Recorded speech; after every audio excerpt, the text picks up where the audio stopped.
Good evening. I'd like to call the Committee of the Whole for Monday, April 4th, 2022 to order. First off, are there any disclosures of pecuniary interest? Seeing none, before we approve the agenda, I just have a few things that I'd just like to talk about before, or that happened after the last council meeting.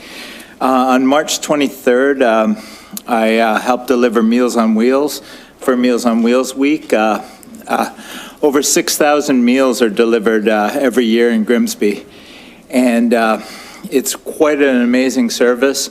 And during the pandemic, this service really helped keeping seniors and recipients in touch and a form of socialization as well. And also, it was Crossing Guard Appreciation Day on March 23rd.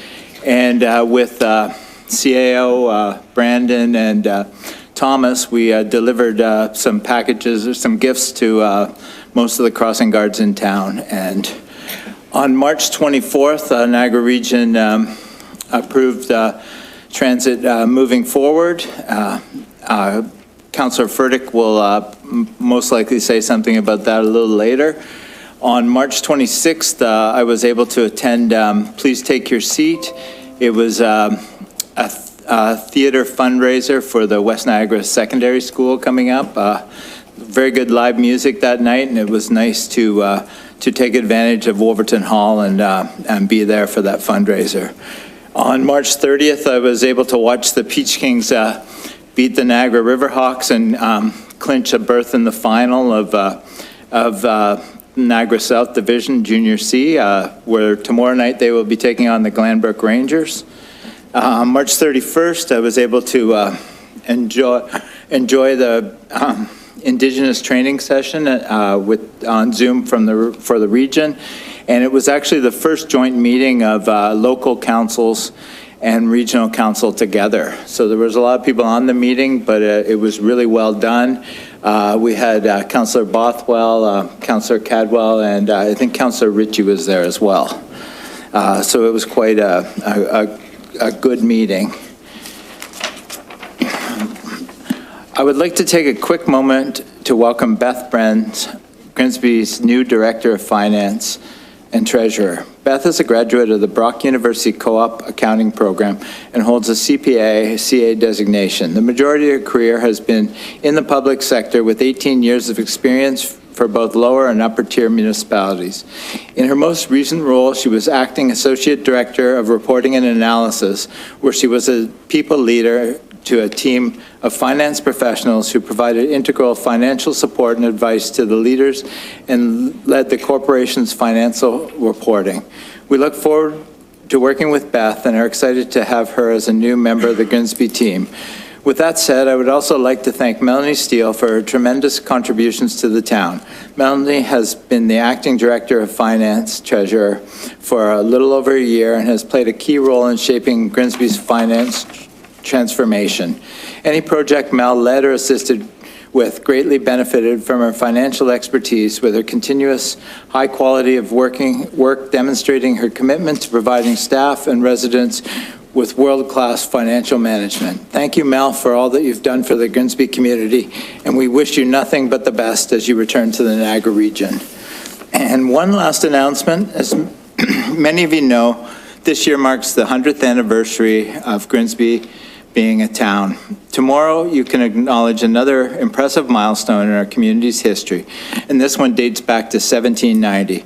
On April 5th, 1790, there's actually a plaque down by Nellis Manor, and the plaque reads, "Near this site on April 5th, 1790, was held the earliest known session of a municipal government in what is now Ontario.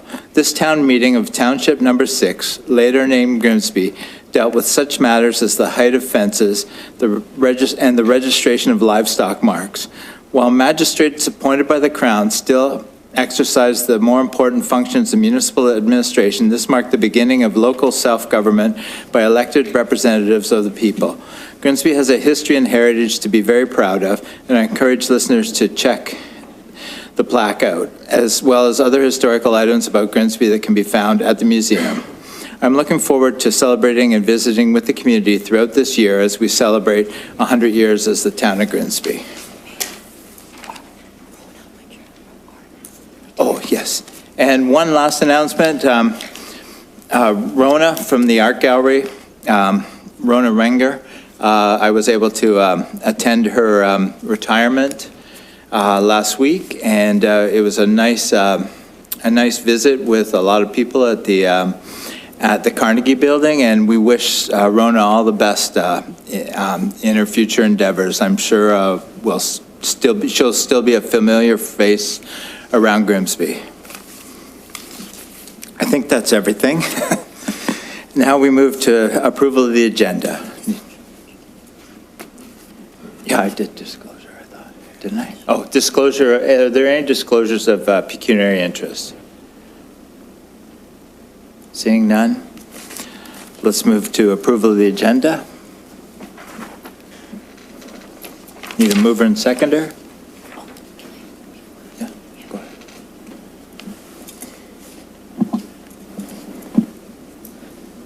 Through you, Mr. Mayor, the delegation for tonight, Adam Young, he is not able to attend tonight, so he has asked that we defer it to the April 18th Committee of the Whole meeting. So. Thank you, Sarah. Now we need a mover and seconder. Oh, Councillor Bothwell. Sorry, I just have information. Sorry, I have an information request, if it's appropriate at this time, Mayor. Yes, go ahead, Councillor Bothwell. Thank you. I would just like to ask further to the January 19, 2022 Council of the Whole approved resolution CW 2229, the whistleblower policy, if staff could please provide the status of updating all related corporate policies as well as securing a third-party reporting provider. That's my first information. And the second one is if, with the departure of the Director of Planning, Building and Bylaw, if the CEO could please advise or provide the name of the person filling the acting director position. Thank you. And just before we approve the agenda, we just need a mover and seconder to defer the delegation. Moved by Councillor Sharp, second by Councillor Bothwell. Moved by Councillor Sharp, second by Councillor Bothwell. Resolved that the delegation by the Grimsby Baseball League be deferred to the April 18th, 2022 Committee of the Whole meeting. All in favor? That's carried.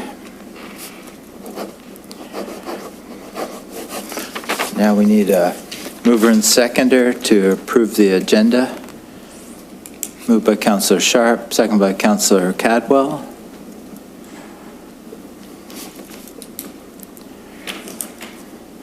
Moved by Councillor Sharp, second by Councillor Cadwell. Resolved that the April 4th, 2022 Committee of the Whole agenda be approved as amended.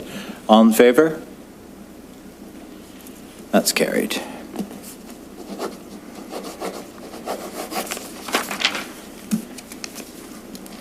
Now we'd move to adoption of previous minutes. Need a mover and seconder for that. Moved by Councillor Bothwell, second by Councillor Frake.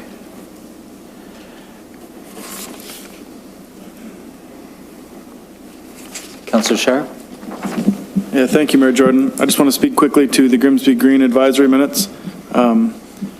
We had our regular meeting on the last last Wednesday of the month, and one of the things that happened is we are currently in the planning stage of our.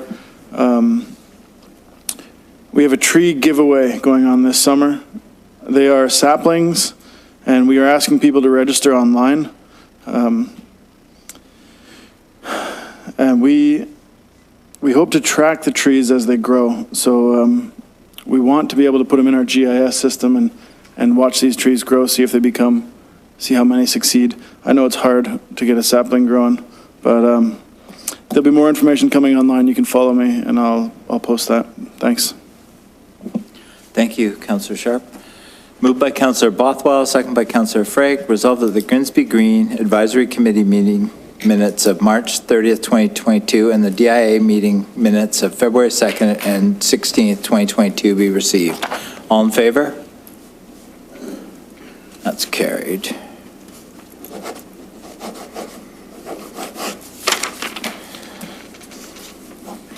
All right, now we move to our consent agenda. Need a mover and seconder. Moved by Councillor Dunstall. Second by Councillor Bothwell. Moved by Councillor Dunstall, second by Councillor Bothwell. Resolved that the Committee of the Whole hereby approves the following items and the various consent items be approved on the recommendation as contained therein. Report TC 22-06, 2022 municipal election update. All in favor? That's carried.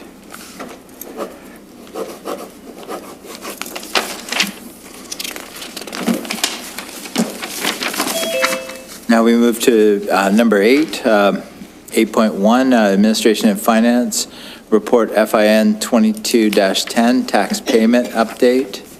Melanie? Thank you, Jordan. And thank you, Council, for the opportunity to review this report tonight. Over the past week, the town has been navigating inconsistencies with past tax collection practices that were not in alignment with our current bylaw.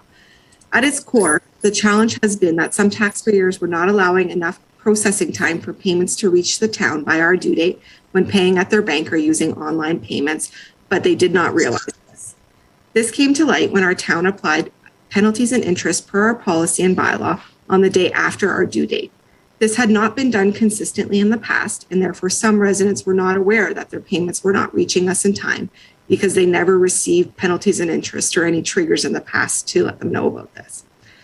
While the situation has been challenging for both the town and some Grimsby taxpayers, staff have done their best to remain factual, consistent, and empathetic in their messaging, and to clarify for residents how bank processing and timing works. The extent to which this past practice had been relied on by residents and the misinterpretation around bank processing time was unknown prior to this payment date. Staff's response to date has been one that is within our authority and as is outlined in our policy and the Municipal Act. With that said, in recognition that the past practices were not aligned with our policy and various conversations that have occurred over the past week, staff have identified some additional actions Council can consider to address some of the resident concerns. The report in front of you this evening presents 3 options that Council can consider. Option A is status quo, but option B and C in the report involve implementation of a 3-day grace period after the due date of a tax installment, but before we apply penalties and interest. Option B would do this on a permanent basis, and option C would do this as a one-time only option, and then we would continue to enforce our tax collection policy as it is currently written. Both will require a bylaw from Council to enact. There are many different opinions and views that have been voiced over the past week over how best to approach and deal with the current situation as well as our future tax collection policy. But all 3 options presented in this report are acceptable to staff, and we can support all of them based on Council's direction. That's just a really high-level overview of the report, lots of additional information in the report, but I'll leave it at that and certainly take any questions or provide any feedback as required. Thank you. Thank you, Melanie. I see Councillor Frake has a question. Thank you, Mayor Jordan. Melanie, thank you for the report. And thank you for coming up with various options. However, I think I voiced my opinion and my thoughts on this through emails over the past week as a result of the many texts, emails, and phone calls, et cetera, I've received from constituents. Being that the town has been, I guess, negligent in a way to have not introduced or enforced. I got somebody talking in the background there. I'm sorry, someone's interrupted me as I'm talking. Sorry. So anyways, it's not the constituents or the taxpayers' fault that we didn't enforce this from the very, very beginning. They've been carrying on paying their taxes diligently for a number of years. So for us to, without any communication whatsoever, to tell those folks that are our taxpayers, the people who fund the town, that all of a sudden there are going to be interest costs attached to their bills, I think was really unfair And I think that if we had done this correctly, we would have communicated this to the community prior to and given them an opportunity to make it right. But we didn't do that. So anyways, I'm just curious. You've got three options here. The first option, you're saying maintain the status quo. And with the status quo, I'm assuming that you're suggesting we apply the bylaw as it now stands. Is that correct? For you, Mayor Jordan, status quo is continuing the exact same thing we've been doing. We would leave the penalties as applied, and we would continue to collect them and enforce our current tax policy. And then option B and C would be to amend our policy to implement a grace period. Okay, thank you. Authority to waive penalties as required. I like that option B, but I'd like to suggest that we, to the council tonight, that we adopt option B, but we allow 5 days, not 3 days. I think 3 days is too little, considering there's all types of things that could go wrong with delays in payments, whether people are changing bank accounts or they're away or whatever the case might be. I don't think we have any delinquent taxpayers out there. And I think everybody has been diligently paying their taxes, knowing, assuming that if their bank is lifting the money out of their account on the day of that is due, that it's going through. Obviously, that wasn't the case, and we've never gone back and corrected that. So now we have, but I don't think it's right the way we've done it. So I'm suggesting that we give the constituents 5 days, so to allow for any prolonged payments as a result of maybe as a changing banks or being away or whatever the case may be. So I'm suggesting we go with B and we allow 5 days. So I'll put that out there, and that's my thoughts. And I would like to suggest that, and we change option C to that to 5 days. Thank you. Any comments you have are fine. All right, I have Councillor Dunstall next on the speakers list. Thank you, Mayor. Through you to Mel. Mel and I have had a couple of conversations about this too. I've had constituents reach out to me.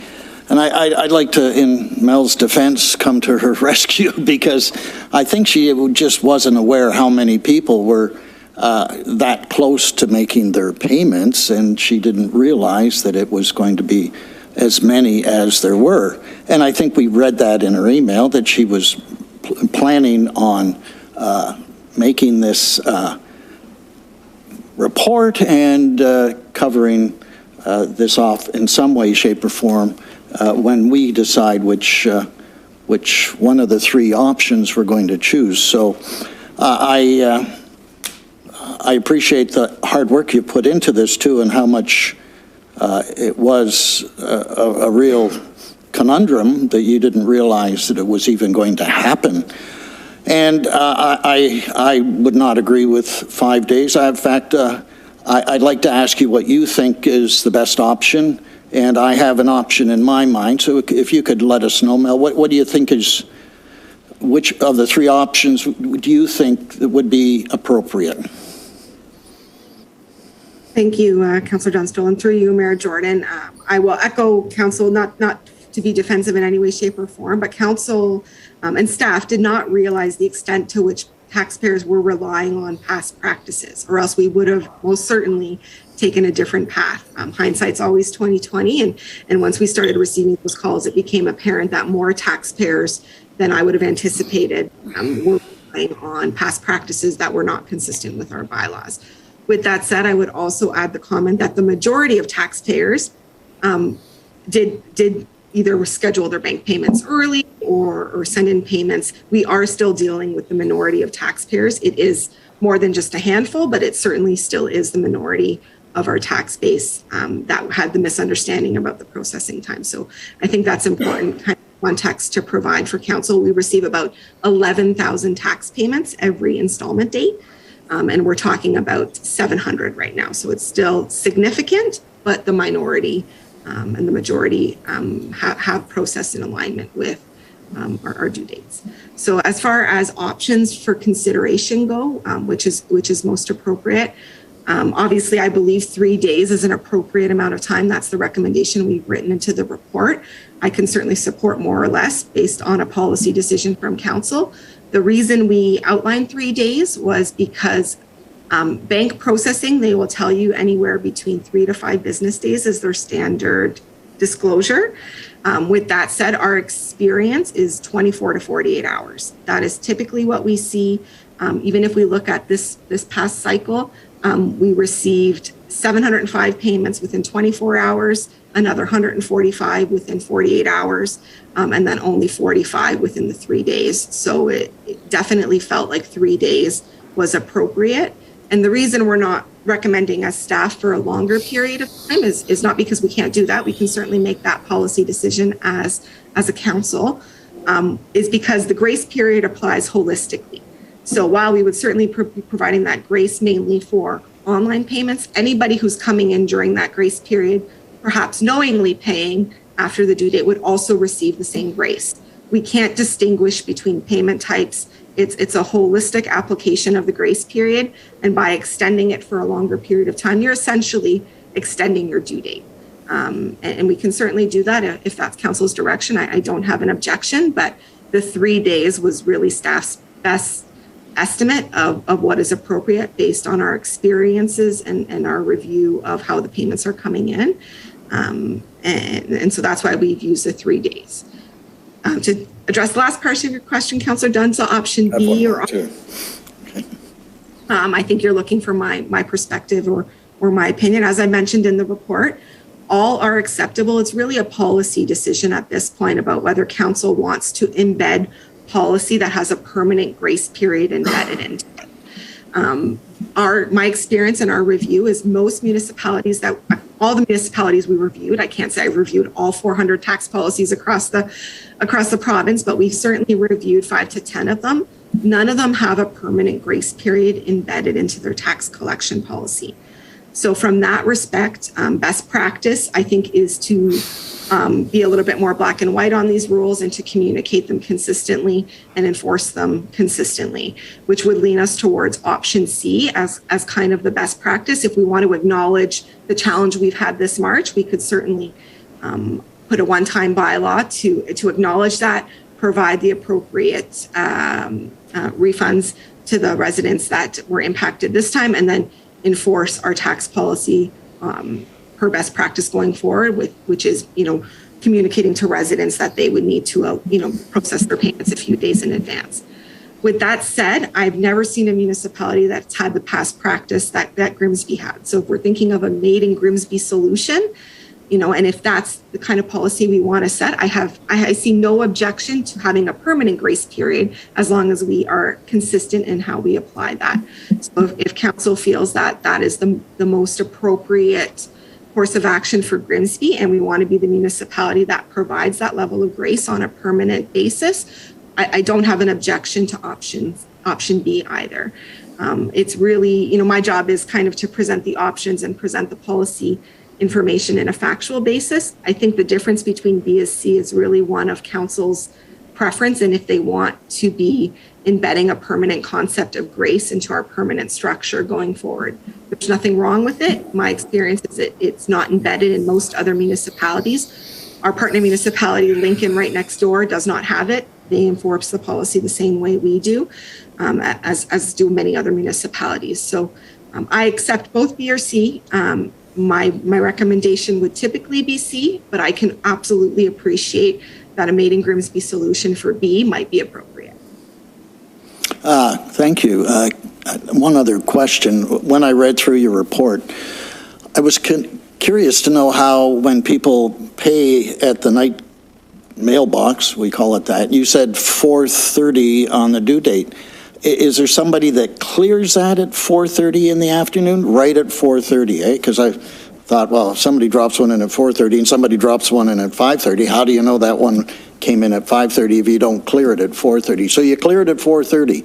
That's an assignment, okay. And if somebody forgets, then you got a problem. Through the mayor, just to provide clarity, tax payment days are our busiest weeks of the year. In our finance department, we have 2 finance clerks that administer most of the tax payment processing. And those weeks are definitely our busiest, and they would work later on a tax due date. That is our normal kind of operation. We have 4 tax due dates a year.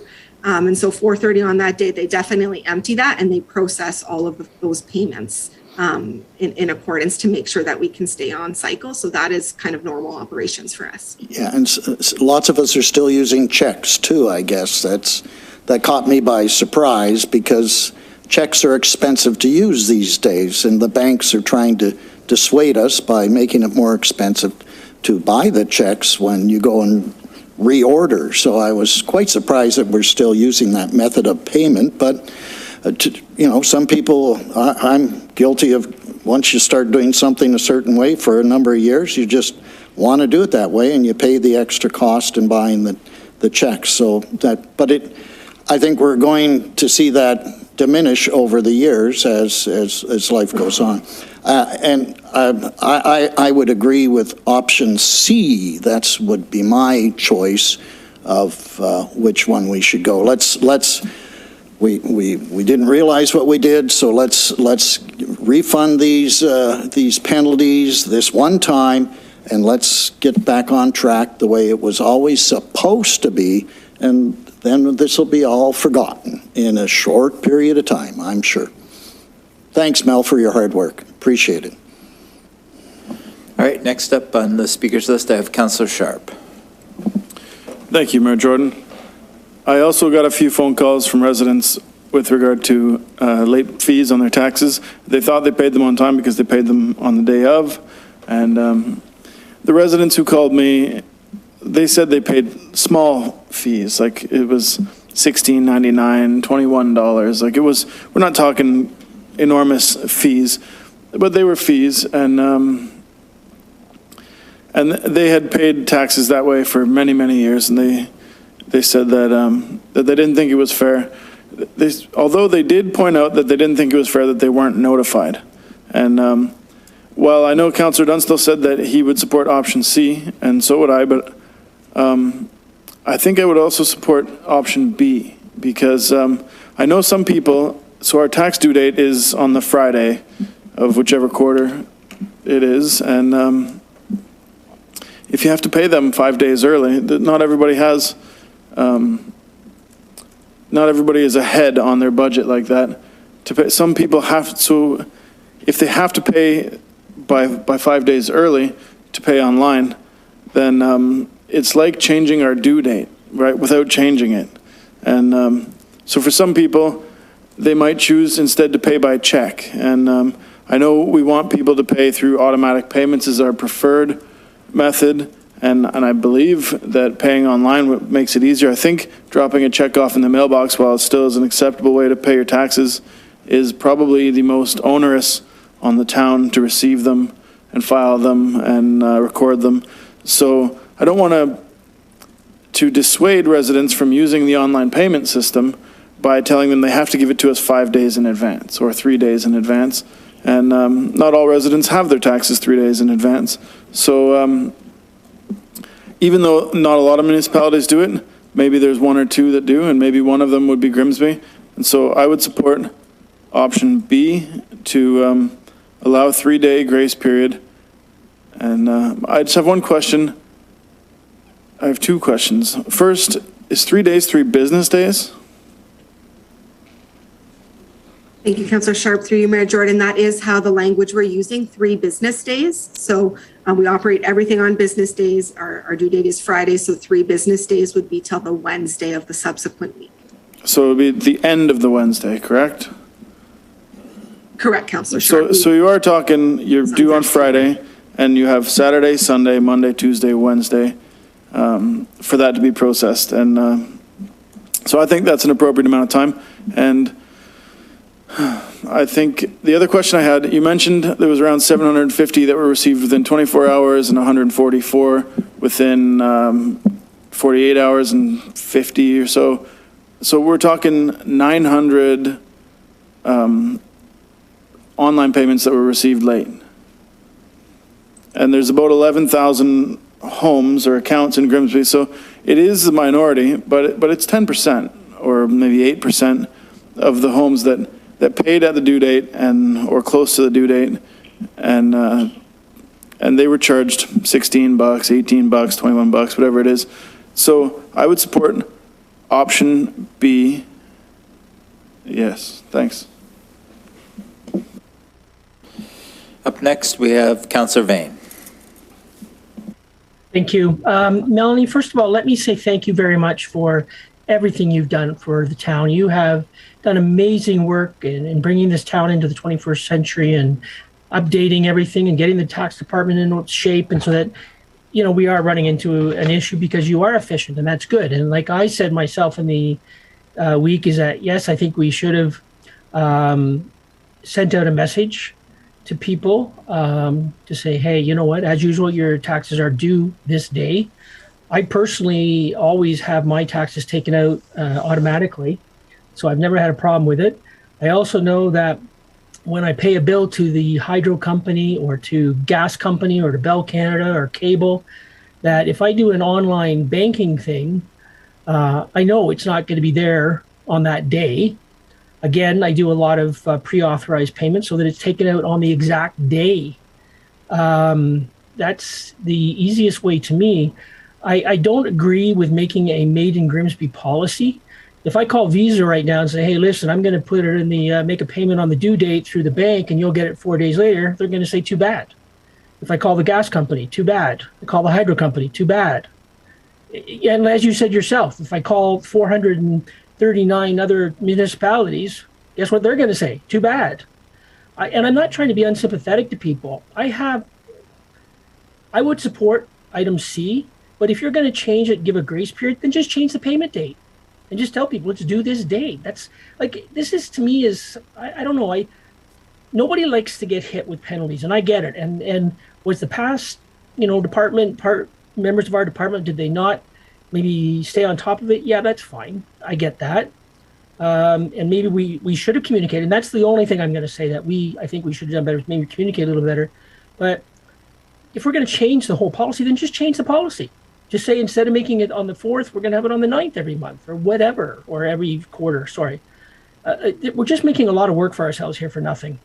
I get it. People are upset, and I do sympathize with them. Listen, trust me, I've been hit with overdue penalties and stuff, and I get ticked off too. But the reality is everybody's got to follow the same rules. And it's not fair that the town, which is a business, has to do without, because then we lose that money for several days and we lose any potential interest or whatever else.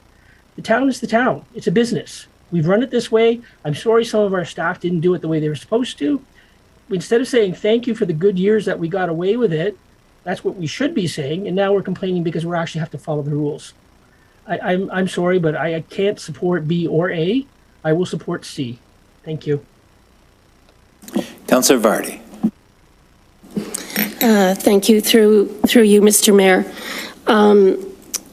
Sort of my read on this is that if we haven't been collecting on time up until this point, because we've had a backlog, that's sort of been our issue. But what that communicates to the public is, de facto, that's our policy.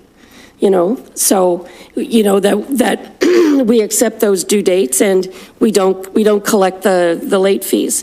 So in essence, we've changed our policy in this, because now we're collecting them. So, you know, sort of the de facto, everybody understood what our policy was and they followed it. Now all of a sudden, because now it's convenient for us because we got caught up, now we're going to collect and penalize, and all these people are blindsided. So my feeling is that I think we should just forgive everybody's late penalty fee this time. And you know, I like Councillor Freak's idea of 5 days, two on a Saturday, Sunday, and Monday, Tuesday, Wednesday. Because even if you look at, you know, people who pay online, and it was the 4th, and it's going to take a few days because it's over a weekend for that to clear. But if you put a check in our mailbox at 4:30, that's not going to clear till the following Wednesday. So there's really no difference because it's not going to clear on the weekend. There's really no difference between the guy who paid on time on the 4th and the guy that dropped the check off in our mailbox at 4:30. And, because we've changed how we do business, I think we should just sort of, tabula rasa, clean slate, just sort of let it go for this time, and then communicate out to the public what our policy is going to be. And basically, it's 3 business days, and then you're penalized. But we need to communicate that because we have changed our practice. So that's my thoughts on the matter. Thank you. Councillor Cadwell. Thank you, Mayor, and thank you very much, Melanie, for the report. There was a lot of emails going around, and I've also received a lot of comments about what's happened. More so when I'm out and about around town. I do just the question for clarity under B, where it says the interest, the last sentence there, the interests are applied, and that this is being enacted retroactively to March 1st, 2022. Is that forgiving the penalty, Melanie? Is that the point of that? Just clarification. Yes, Councillor Calder, through you, Mayor Jordan. That is the intent of the retroactive language in that recommendation. I have consulted with our town solicitor just to make sure that we have the right wording and we're following all the right pieces to enact this, should council choose to. And his advice and my understanding of how this works is that if we want to do this, if we backdate the bylaw to March 1st, that would then give staff authority to go in on March 4th through 9th and apply the adjustments accordingly with this new bylaw that would be passed. There we go. Yeah, thank you very much, Melanie.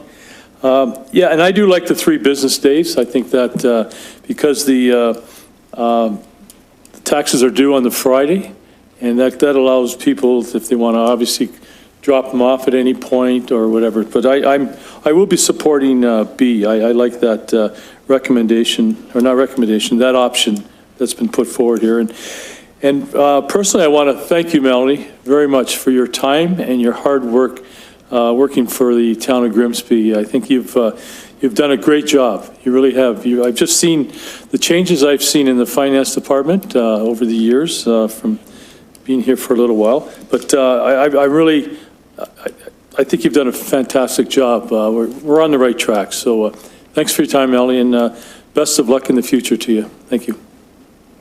Thanks, Councillor Cadwell. Councillor Bothwell. Thank you, Mayor Jordan. Melanie, just a couple questions. So I as well received a call from a pensioner who found it very difficult came in on the Monday, the 7th, and was told that she would have to pay an additional $13. The policy currently is 1.25% per month. She was 1 day late. Can you explain how that's calculated? And if somebody were to come in the middle of the month, what would they end up being charged? And then the second question is the policy that's attached to the agenda tonight, Appendix D, is dated March 2022, but it doesn't provide for any grace period in there. So am I assuming that if we pass B or C tonight, that both the tax policy will be amended as well as a bylaw? Is that, if you could answer those, please. Absolutely, Councillor Bothwell, and through you, Mayor Jordan. So on the first part of your question with regards to how we calculate the amount. So really this is a distinction between a penalty and interest. So when it comes to the due date, the way that tax policy is written, and this is consistent across the entire province, is if a due date is missed, the first fee that's charged is a penalty for missing that due date. It's calculated at 1.25% of the value of the payment that was missed. And that penalty is applied whether you're 1 day late or 30 days late. And that is how legislation, the Municipal Act and policy is written. After that first initial month, the next month we start calculating 1.25% interest, and we do that on a monthly basis, on a go-forward basis. And that acknowledges the month of time that's passed if we still haven't received a payment. So on the initial due date, the calculation is the same for all taxpayers, whether they're 1 day late or they pay on March 31st before, the next cycle of April 1st when we apply interest and penalties again.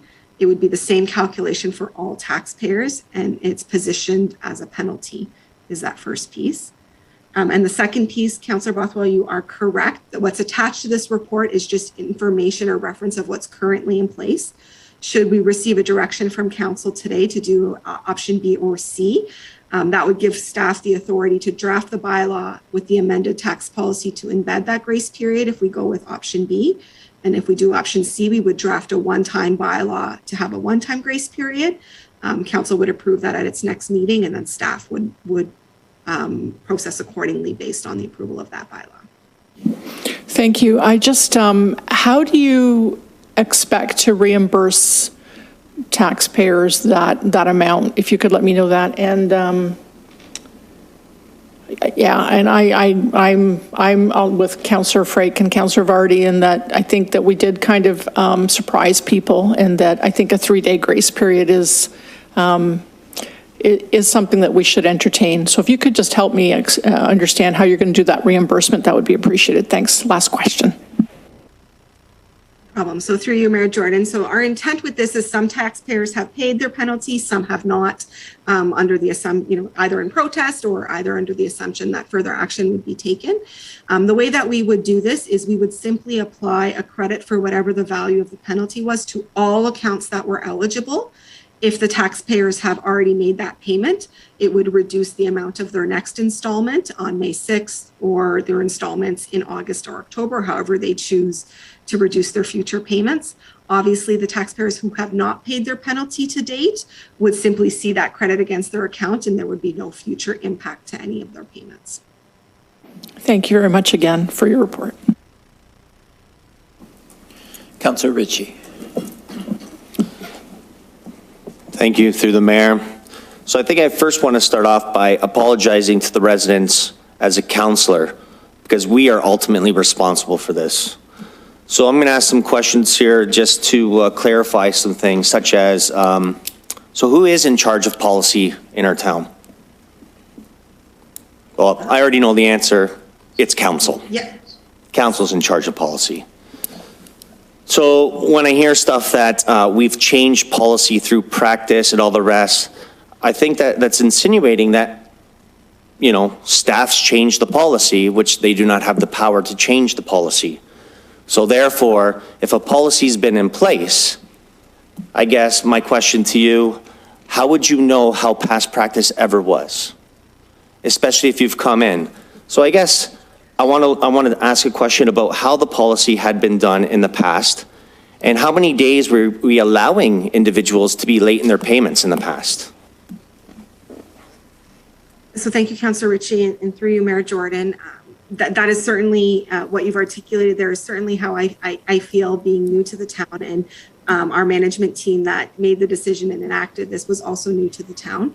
And they felt that they were operating in good faith. Certainly if we had realized the extent to the past practice, how long, and maybe some of this grace that had been put in place, we would have certainly recommended communication as well. We did not have that awareness until it was put in place and we realized it, and hence that's where we are today. It was brought to light through that process. So I'm fully supportive of many of the comments this evening around communication, and that, in good faith that, we should definitely be investing in that. And regardless of the outcome tonight and whatever decisions made, we will be investing in additional communication in our future bills to help taxpayers understand all of those pieces as well. As far as how long practices maybe were inconsistent, I've only gone back and looked at our cycle for the past 2 years. I've seen various amounts of days. There's been that part of the reason I haven't quoted a specific amount of time is because it's been very inconsistent. I've seen anywhere from 5 to 10 days where that grace period was being applied. And I believe my understanding based on conversations with staff and other pieces is it was being done based on how backlogged we were at any given point in time. So there was no consistency there, at least in recent years. And from talking with taxpayers, many taxpayers have said they've been receiving this grace for up to 10 years. So I can't confirm that without having gone back and look at that, but I do believe they're speaking in good faith when they're talking to us and telling us, I've done this for so long and I've never had a problem. So I think the practice has been in place for quite some time. I think applied inconsistently over that period of time, and obviously come to light as we've tried to work through timely processing as well as following the policy as it's intended. Thank you. So another question I have then is, what's the longest we've allowed a late payment without charging a penalty? Do we know that? Through you, Mayor Jordan, I can't answer that question. I don't know. I've certainly looked at a few examples into last year, and I believe there's an example up to 10 days. But I can't say with certainty. We'd have to do a lot more research and digging into every cycle in order to be able to do that, and we haven't invested the time in looking at that at this point. Thank you. So what I'm looking at here is that in the past we've had a backlog. What changed this year to allow us to be up to date? So through you, Mayor Jordan, I think we've had lots of different moving pieces. We have brought in obviously new team members who are looking at things with fresh eyes and maybe improving some of our processes, and also really prioritizing the importance of having our tax accounts up to date on a daily basis is certainly been a focus of our revenue and collection function, particularly over the past 6 months. So we've just been looking at things differently, changing some of our processes and prioritizing the importance of the timely application to our tax accounts. Thank you. So what I find with this is that, this problem is actually due to our staff following policy that this council sets. I personally think that any negative comments should be directed at council, since we set the policy and not staff. I do think in the future that we should send a notification out to the residents, let them know that, the common practice is when a bill's due is a bill's due. When I look at the options, I look at option B, and if we're gonna allow individuals to be 3 days late, it's like giving a loan for free for 3 days. So I do agree with option C, that we do this on a one-time basis. But I also think with option C that we should also be sending a notification out to say, this is the new policy, and that should correct everything. So once again, thank you very much for the report. Again, I think the fault should be on this council, not on staff, because we set policy and all staff did was follow it. Thank you. Councillor Frank. Thank you, Mayor Jordan. I'm glad we got that lesson, because councillors don't collect the money. It's the staff. So we may have made, I don't think we even made this policy. It probably goes beyond even this council. Anyways, I won't get into that because I think we're just complicating something that's very simple. We made a mistake. We probably should have sent out a communication beforehand, before this happened, and we wouldn't be having this conversation tonight. Simple as that. And I do applaud Melanie for all her good work. Thank you very much, Melanie, and thank you for the report. It wasn't easy. You're cleaning up a lot of things. Great. That's fantastic. That's what you do. You did a good job at it. However, in the meantime, we did make an error here. We should have pre-communicated this out to the public. We did not do that. It's a precedent that's been set for a while. It goes back to the previous council, as I said, not this council. And again, I'll say again, this council does not collect money. We make policy. We don't collect monies. Now, having said that, I still go back to say that we should allow the 5 days. You yourself, Melanie, said a moment ago that banks say give 3 to 5 days for checks to pass through their accounts or for automatic payments. And that's what my bank tells me. And I set all of my prepayments up on that basis, on a due date. And yes, some of my bills, I've never had an issue with any other debtor that I have with something going through the bank and being 3 or 4 days late, because I set it up at the bank, and they accept, most debtors accept those days of grace. I'll ask you a question to you, Melanie. In the previous bylaw, do we write into it any number of days of grace or not? I don't think there is. Through you, Mayor Jordan, there is no grace period in either the previous bylaw or the current bylaw. They're exactly. So that clarifies that. So anyways, I still think we should allow the 5 days because that's what the bank is suggesting, the maximum. Also, having said that, we know, look, we're not telling our constituents and our taxpayers they have 5 days to pay or else. Things will go on as normal.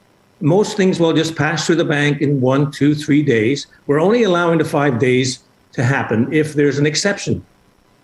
The bank is shut down for some reason or other, there's an internet interruption or whatever the case might be. We're just allowing the 5 days. It isn't giving the 5 days to the constituents to pay their bills. They're still going to flow through the account as normal. I'm just suggesting we allow them the extra 5 days for things that might happen that would delay the payments to go through. And, Councillor Vardy brought up a good point. When someone drops a check off at the town on the due date, it doesn't go through the bank right away. It still has to go to, probably takes 2 or 3 days for it to pass through flow through the system. Does it not? So through you, Mayor Jordan, there is a difference in how the bank processes check deposits. It just is what it is. I'm giving you the factual information. When we bring a deposit to the bank of a bunch of checks, it is in our account on that day, and they deal with the back end processing to the individual check writers' accounts.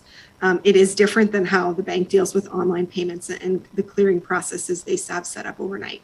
So when we bring a deposit, which we do on the date of with all the checks that we have, that deposit is in our bank on that day. Okay. Anyways, I still would like to go with option B, and I still think we should allow 5 days. And again, as I said, it's not, I'm sure that all the payments will just flow through as normal in the 1, 2, 3 day period, but it's just allowing the extra time for anything that could happen to interfere with these things passing through the banks. And that's my only suggestion. And I don't think that's an unreasonable request. And, we talk about, okay, let's go with what other municipalities do. Well, let's go with what something we do. As our own CAO said, let's leapfrog our competition. Let's do something different that's made in Grimsby. Okay, this is a chance to do that. Let's do it. Let's give that to our constituents. And I don't see why it's not a big deal. It's just allowing those extra few days for things to go through should something go wrong. And I would like to suggest we put 5 days in there and not 3, and we go with option B. And thank you, Melanie, for all your hard work. I know it's been difficult. Thank you. Thank you, Mr. Mayor. Councillor Vane. Melanie, one final question. If we're going to give everybody 3 or 5 days or whatever of free time to not pay their bill, are we going to hold all of the pre-authorized payments an extra 3 or 5 days and give them the same benefit? Or are we going to create a separate section or a separate group of taxpayers here that don't have to pay it on the same day as everybody else? No, this wasn't not paid. Well, no, I'm asking Melanie the question. No, I understand what you said, Councillor Freak, and no disrespect. I understand what you're saying, and I don't disagree with you. I'm just saying that if we're going to have a grace period, then it's got to apply to everybody. That's only fair. I'm not disagreeing with you. I'm just saying it's only fair that. No, it's not a grace. It's not a grace period. It's just. Councillor Freak, Councillor Vane has the floor. I don't disagree with what Councillor Frake's saying, though, and I appreciate what he's saying. I'm just saying that, to me, it would appear, as an outside looking in, if I was looking at it from the outside, is that we're giving some people more time than others. And that's the next argument I'm afraid we're going to get. That's all I'm saying. I'm not trying to create an argument here, and I'm not disagreeing with anybody. I'm saying I will support C. I would prefer to not support C. I would prefer to just keep A and admit, yeah, we made a mistake. We didn't send out enough communication, and that's been my agreement all along. When Councillor Frake first sent this out, that was my agreement with Councillor Frake, is that, yes, you're right. We did not send out enough communication to say, hey, we've gotten our act together, we're doing our thing, whatever. But at the same time, if we're going to have any kind of a period, then either we change the date to that 3 or 5 days later, and everybody gets the same date, or we have one rule. It's not fair to make a two-tier system. That's all I'm trying to say. That's the way it's coming across to me, is that now we're creating a two-tier system. If you personally, I mean, some people, I know a company that used to have to pay a monthly payment to an entity, 25 million a month. And what they would do is take it to the farthest place they could. So it would take forever to get to the bank, and they got a few extra days of interest. Good business on their part, great going. But at the end of the day, the other entity missed out on that because they had received the payment, but they couldn't get it to the bank within a day or two. So I just foresee some problems here. I'm not trying to discourage or dispute anything anybody else has said. I'm just saying that I think we're going to have somebody come back and say, well, hey, if they get an extra 3 days, then you know what? Take me off the automatic withdrawal. I'll come in on the last day after the extra period, whatever it is, and I'll pay then. That's all I'm saying. Thank you. Councillor Sharp. Thanks, Mayor Jordan. I would like to make a resolution to amend the tax collection bylaw per option B. No, 3 days. Option B.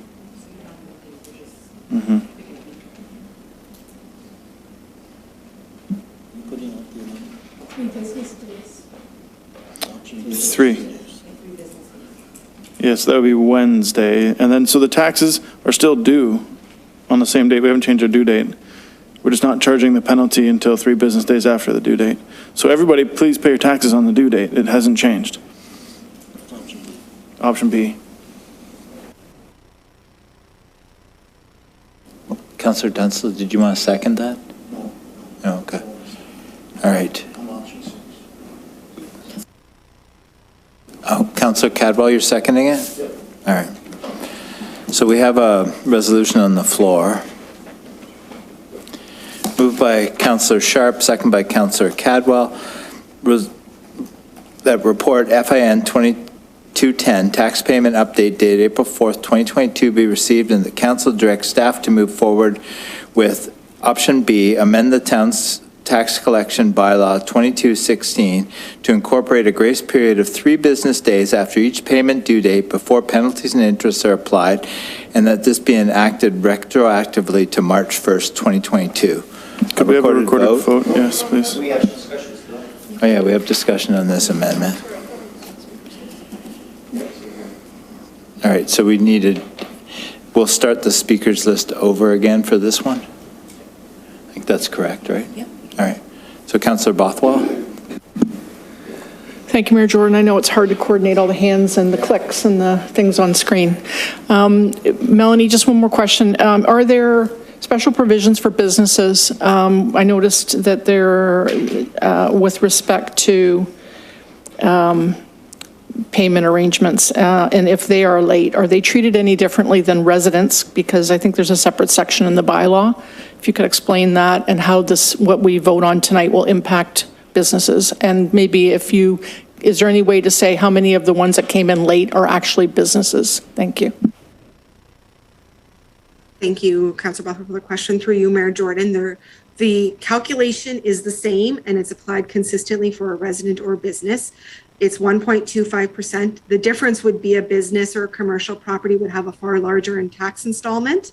So therefore their fee would be 1.25% of a much larger amount. Typically is the way that would work out. So their fee or their penalty would be much more significant compared to a resident, but it's applied in the exact same way. Penalties and interest are applied the exact same to commercial or residential properties. And sorry, Councillor Bothwell, there was a second part to the question that I lost in my mind. Oh, how does that impact what we're passing tonight if this motion goes through? It applies to businesses and residents. Is that what I understand? That would be correct. And as far as differentiating of those payments that fall in the grace period right now, how much are business versus residents, we have not done that work. I would have to take that away and do some investigation. I don't know off the top what that proportion is. Councillor Ritchie. Thank you, through you, Mr. Mayor. So I want to be clear that my position still stands that I would support a one-time forgiveness. But so now I have some questions in regards to what I've heard again. You said checks. So the way it is right now, if taxes are due on Friday at 4:30 and a check's dropped off at Friday at 4:29 or even 4:30, it counts as being paid, correct? That is correct, Councillor. So it doesn't have to go through the bank and say, oh, it's got to be cleared. There's none of that. It's considered as paid and on time, correct? So I guess the next question is, we as a municipality have bills. Do we get a grace period anywhere? My understanding is that that's certainly not our starting point. I'm sure some of our vendors would provide us with it. We pay our bills by their due date, and that is how we operate our business. Point of order, Mr. Mayor, that's not irrelevant. It was answered, so it's all right. So I guess the next question. It wasn't relevant, so let's move on. Why are you still talking? So I guess the next question I have is, well, now that if we're looking to extend this 3 days, right? Are we going to look at the circumstances as why this is late, or it's going to be a straight policy across the board that basically you have 3 days? That's a good question, Councillor Ritchie. We would apply the policy consistently across all payment types. We do not have the staff capacity, as well as our systems don't have the capacity to differentiate between what type of payment a resident has made and apply interest and penalties based on those types of payments. We apply interest and penalties on the date we define, and we do so based on all the tax payments that have received up until that date. So if someone brings us a check during the grace period, it would also be considered as being received and would receive the same grace period as someone who's paid online. We would still be holding to the date received is the date that the town is applying when both using the due date as well as the grace period. So essentially, we'd be giving all taxpayers 3 additional days to pay their taxes. So I guess the next question is the penalties regulated? Or do we set our own penalties? So through you, Mayor Jordan, the Municipal Act is worded in the councils may enact a bylaw to apply penalties and interests. We have done that. My understanding is that almost every municipality, I can't say with certain because I have not looked at all 440, but it absolutely is best practice to enact a bylaw to apply penalties and interest. I would never recommend that we not have that. We need some mechanism to manage that. And my understanding is all, if not most, municipalities across the province all have a bylaw that enforces penalties and interest. So I totally agree, but I think that if we're going to give all our residents 3 additional days to pay their taxes, that the penalty might need to be higher if it's not paid after the grace period. And I think that's something that should be looked upon moving forward. Thank you. Councillor Dunstall. Thank you, Your Worship, through you to Mel. I'm sorry we're keeping you on your toes tonight. How many more days do you have of us anyhow? Yeah, it's not very long. Question, here it is. We're going to open up Pandora's box, or I'm going to try. Water bills. Do we get a 3-day grace period now with our water bill because we're the town of Grimsby? Our taxes are 3 days grace period, our water bill. And we own Grimsby Power. Do we have a 3-day grace period for Grimsby Power? Are we not going to be consistent across the whole corporation? Or are we going to have inconsistencies now? That's why I say, seize the best. Point of order, this is not relevant.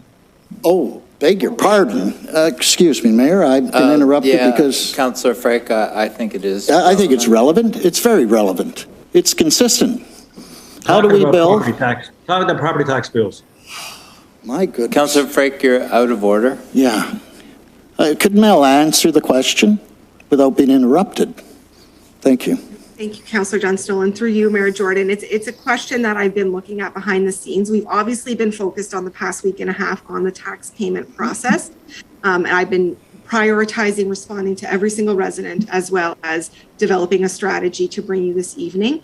I have not done much investigation on our other processes and exactly how all of those other bylaws or pieces are written. I have notified, we've talked about it as a management team, and it is something we will be looking into, but I can't say with certainty practices as well as policy for all of those other pieces, how they're written today. But I would suggest that best practice is, to your point, a level of consistency, and I do not believe that those would have that those would have a grace period written into them as they stand right now. Thank you.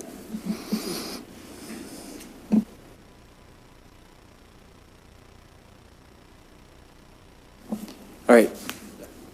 You finished, Councillor Dunstall? Yeah. Yes, perfect. All right, Councillor Frake's up next.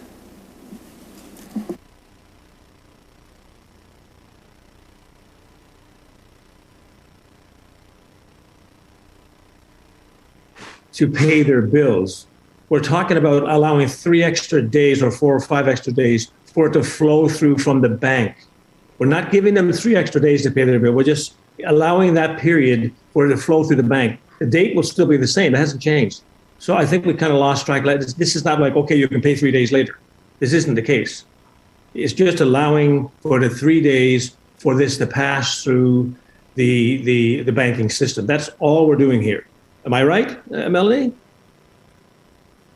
Through you, Mayor Jordan, that is certainly our intent. With that said, I think it's important to note that we would not be in a position to police that. We would apply the grace period consistently. And in my example, if taxpayer chose to come in on the 3rd day of grace and pay with a check, they would not see penalties and interest. We can only apply the grace period consistently, and no penalties and interest would be applied for that 3 business day period for any taxpayer that would so choose. To your point, Councillor Flake, I believe most taxpayers would still make their payments on the due date, but a taxpayer that chose to intentionally take advantage of the grace period would be able to do so, and we would have no way, they would get the same treatment as everyone else. Well, yeah, because my thing is that it's not going to change the date that the taxes are due. It's just we're allowing that processing time for the banks. It's pretty much applies mostly to the banks, does it not? Through you, Councillor Frake, that's certainly the highest volume of payment type that we receive. But the policy applies to all payment types. And our systems and our processes do not have the ability to distinguish between payment types. So if we put a grace period in place, if we embed a grace period in place, every resident would have the opportunity to take advantage of that grace period should they so choose. You're absolutely correct. We would still publish our due date, same due date, they would see the same date. But if a resident had a better understanding and chose to take advantage of that and make their payment in person here on the 3rd day of grace. Yeah, can the crosstalk's got to stop here? Sorry, Melanie, go ahead.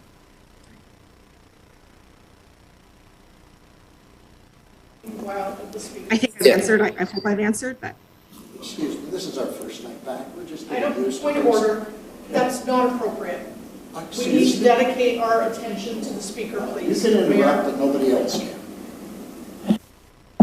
All right, what we need to do here, because we have a hybrid meeting right now, it's really difficult when councilors are talking. So if we can just keep it, because we're listening to speakers on Zoom and live. So can I finish, Mayor? Go ahead, Councillor Frey.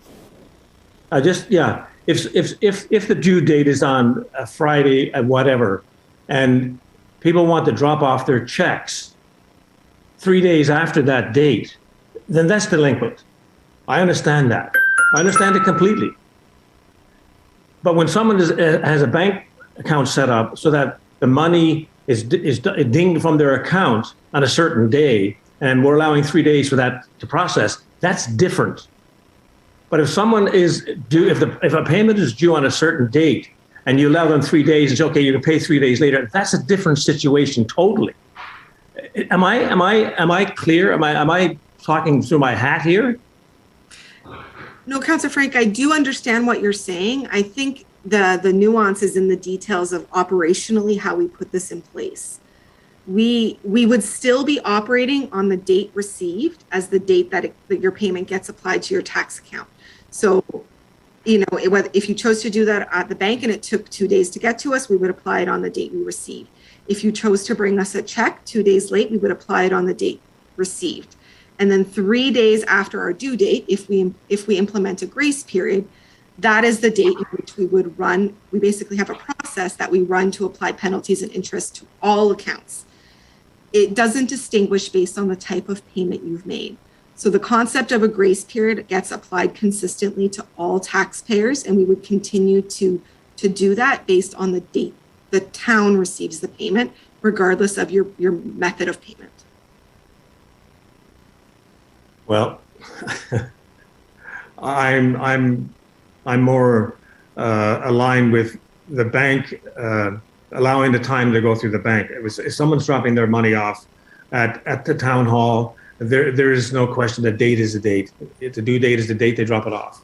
But allowing, an extra few days for bank payments to go through a bank, that's a totally different thing. But anyways, that's why I wanted to allow a few extra days for things to process through the bank. But you're saying that we're allowing anyone who pays in person or through the Dropbox, that they can pay 3 days later now. That's not what I meant. I just want to make that very clear. Thank you. All right, seeing no further questions or comments. Councillor Sharp. I know we've done this a bunch of times over, but thank you, Mayor Jordan.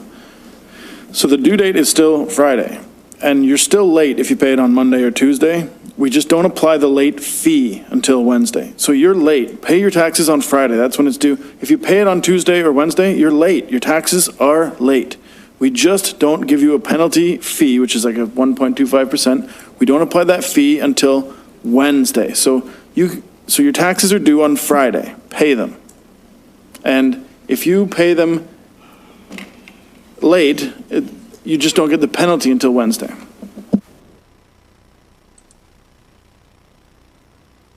So Mayor Jordan, perhaps I can take another stab, because I think this is important to make sure we're all saying the same thing. That is not, Councillor Sharp, that is not how it would be applied. We run a job, or we run a process in our system at a specific point in time. In this example, we would run that on the Thursday morning after a cycle. All payments that are in arrears as of that Thursday morning would receive a penalty and interest.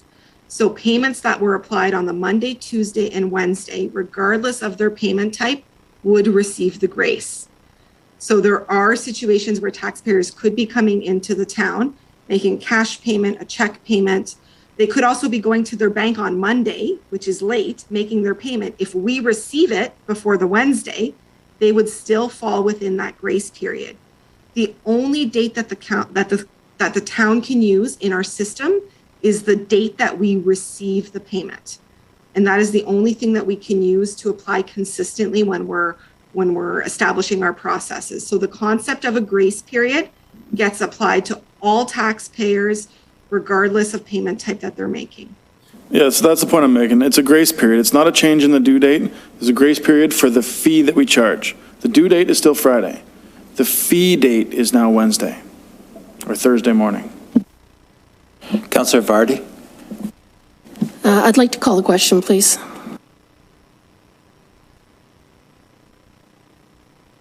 Mr. Mayor, I haven't spoken to this part yet. Yeah. Councillor Vane, go ahead. I think there's a little bit of confusion here, and I think Melanie's trying to explain it to us, and I think each of us has a different interpretation. The point that I think Councillor Sharp just made, and the way I'm interpreting it is, what Melanie is saying is that if it's due on Friday and somebody pays on Tuesday, whether it's cash, check, or it comes in from the bank, that is still a grace period. So we are extending the payment date.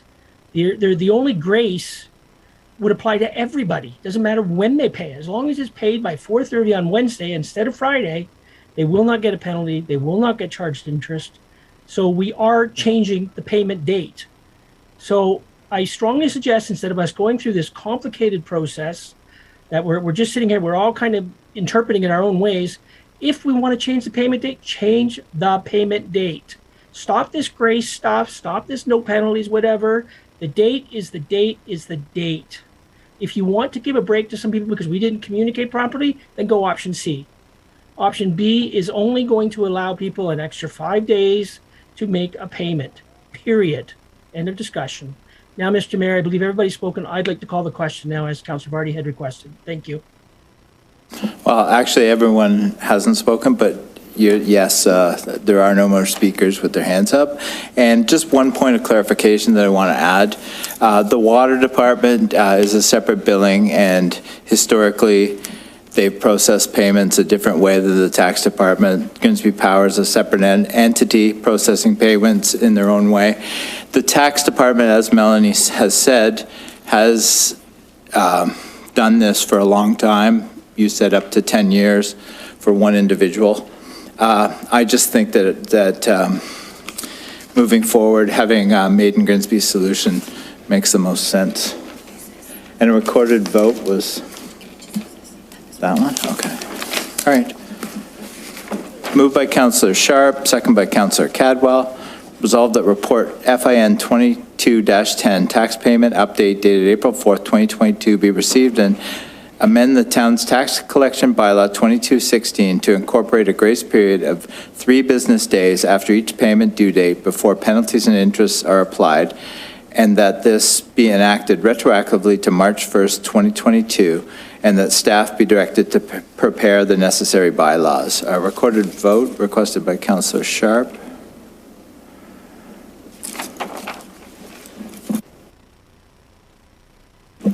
Councillor Bothwell? Yes. Councillor Dunstall? No. Councillor Frake? Yes. Councillor Cadwell? Yes. Councillor Ritchie? No. Councillor Sharp? Yes. Councillor Vane? No. Councillor Vardy? Yes. Mayor Jordan? Yes. That's carried. All right, thank you, Melanie. Now we move to 8.1B, FIN 22-09, 2021 year-end results and transfers. Is that Melanie again?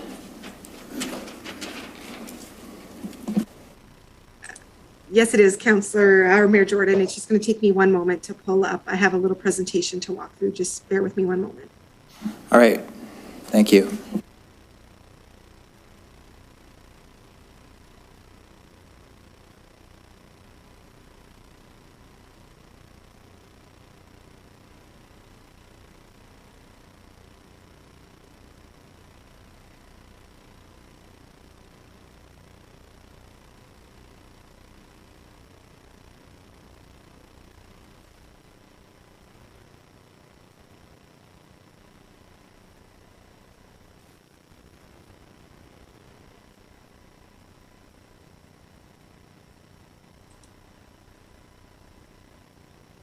Can you see the presentation, councillors?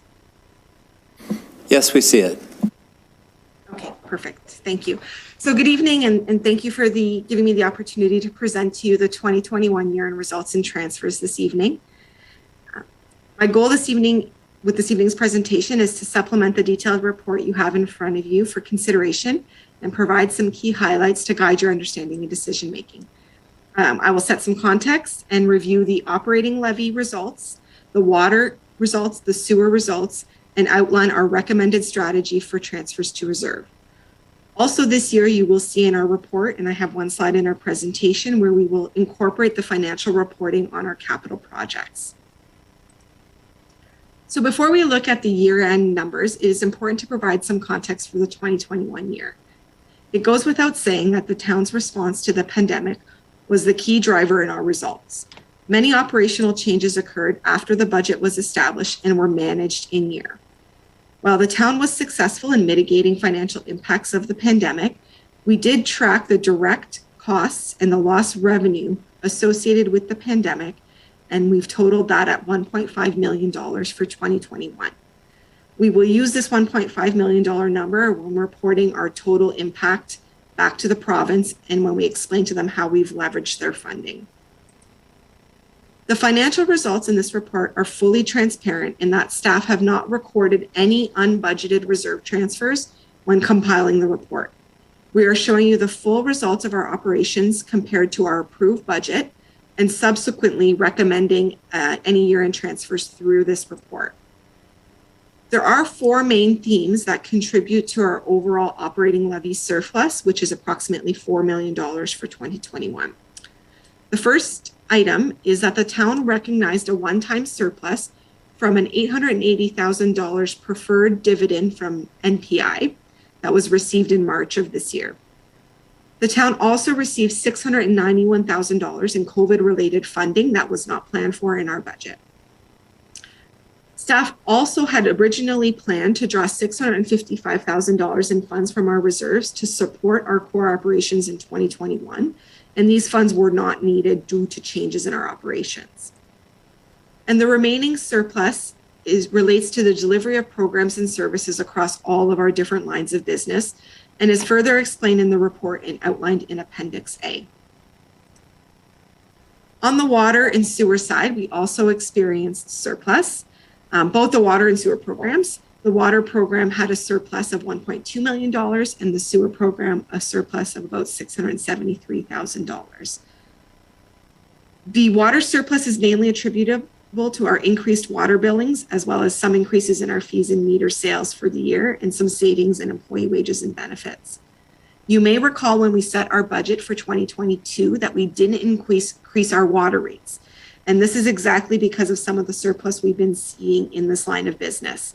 Our current water rates and fees support our operations, and therefore we didn't increase our fees in 2022 because we are seeing the surplus in the billing side.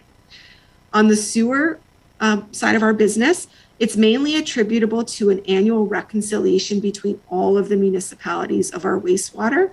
That is the main contributor, is our contribution to the region and the way that they're reconciling that across all of our municipalities. So, apologize. Okay, so as a result of the COVID pandemic, we have a unique opportunity on how we can direct these funds. The approach in front of you tonight is aligned to our approved reserve strategy and policy and leverages this opportunity to continue to build financial sustainability into the town's operations. Our reserve transfers, as outlined in the report and in Appendix C, basically prioritize three main components. The first is we want to ensure our contingency and stabilization reserves are adequately funded at 15% of our gross operating expenditures. And with the recommendations in this report, all of our contingency and stabilization reserves will be at 15%. We will have achieved that target, which provides much flexibility in future to deal with any unforeseen or unplanned events. The second piece of our strategy is to address the needs that we've already embedded into our 2022 operating and capital budgets. So when we presented you the budget a month ago, we understood our surplus and we had planned to leverage many elements of it to fund our 2022 budget. So we have made transfers that enable that and are aligned with the budget you saw in February. The remaining balance has been directed in accordance with our reserve strategy to fund our capital assets and through our capital asset management plans and our capital reserves. This year, as I mentioned, is the first time we're summarizing our capital results for you, our capital program.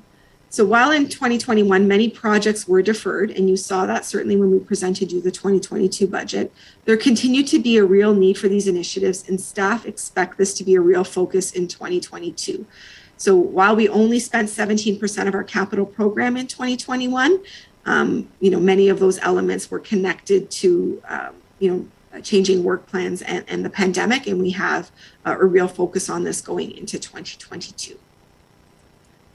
And lastly, just to outline next steps for council. So what we're asking this evening is that council consider and approve reserve transfers for the funds that are outlined in the report. These are unaudited results. So the town is undergoing its audit process that begins in April. And through May, and we plan to be able to present council with audited financial statements in June. We're also in the process of completing our provincial reporting. So all of that occurs over the next 2 months. And staff are definitely keeping a focus. Last year, when we brought you this report, we had a focus on developing reserve strategy and policy. This year, our focus is on updating our financial management processes for capital projects.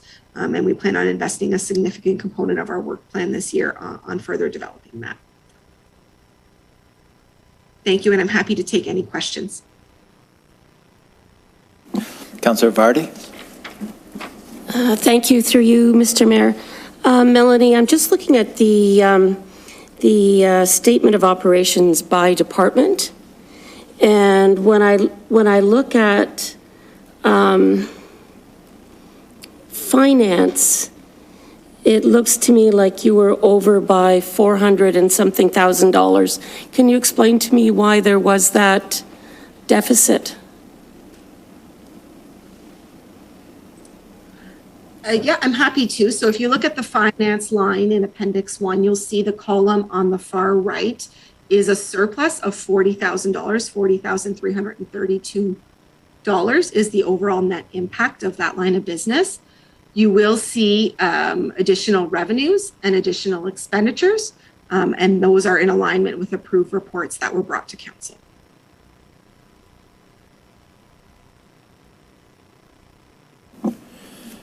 Seeing no further questions from Councillor Bothwell.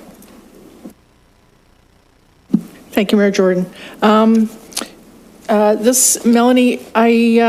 in the previous report the clerk presented for the elections, she mentioned that they would require $160K for the elections and that $40K is required to be transferred from surplus to election reserves to cover it. This report only indicates a transfer of $25K for a total of $145K in election reserves. Is this an oversight, and should it have been a transfer of $40K for elections? So through you, Mayor Jordan, my understanding, we're referencing the same report. My understanding is that they requested $145,000 for 2022. I can take that away and look at that more closely, but our intent was to give them the budget that they requested at $145,000. The report we just approved in consent tonight clearly says that the clerk can maybe speak to this, that they are requiring $160K and $40K from reserves. So I'd like to refer this back to staff to correct the surplus and the transfers if that is the case. And I understand from the clerk that we just approved the transfer of $40K. If maybe she could clarify that at this point, because then I would put a motion forward to refer this back or to have it corrected tonight.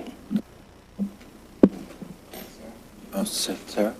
Through you, Mr. Mayor, yes, the report does say 160K, so it'd be 40K.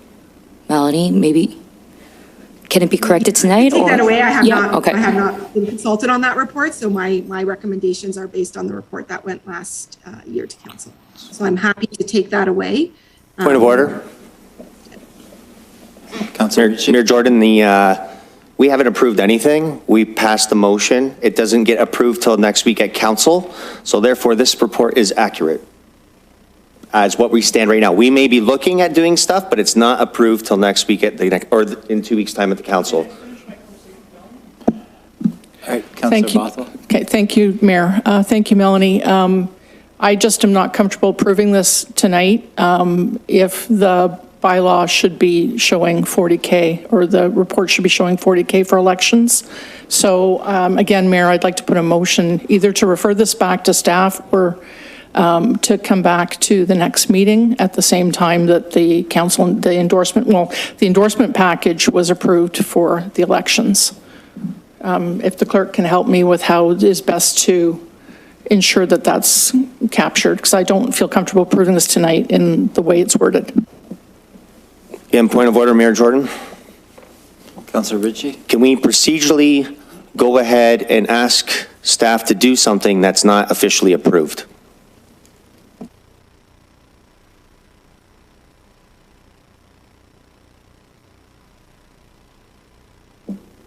Through you, Mr. Mayor, well, you could refer this report back with direction for staff to correct any issues, any discrepancies. Yep. Thank you, Sarah.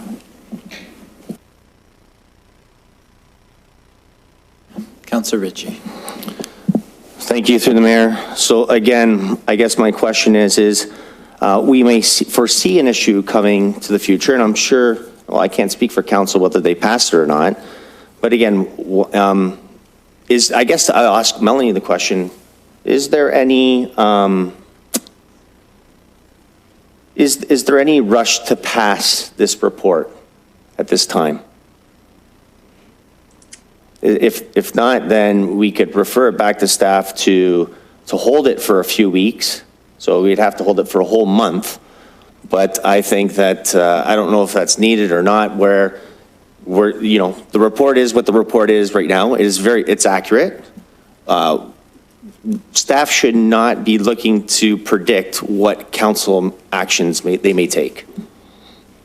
So through you, Mayor Jordan, if I may make a suggestion, I agree with the conversation this evening. I think this is, if the intent of council with their accepting of the previous report is to ensure that there's $160,000, I think the motion could be approved as written with a simple language to say, to include an additional $20,000 transfer to the election reserve, and staff could proceed accordingly. I think that's a very, in my opinion, a simple amendment that's clear, and that would ensure both reports move forward in an aligned fashion. Councillor Bothwell? So I put forward a motion to refer it back to staff. I will take Melanie's motion to amend the report tonight to include a line of 15K, Melanie, which was requested in the consent election report tonight, to max, move to reserves a total of 40K so that the surplus is showing as 160. Thank you. If that amendment can be made to the report, that would be appreciated. I'll second that, Mayor. Thank you, Councillor Bothwell. That's being worked on by the clerk now.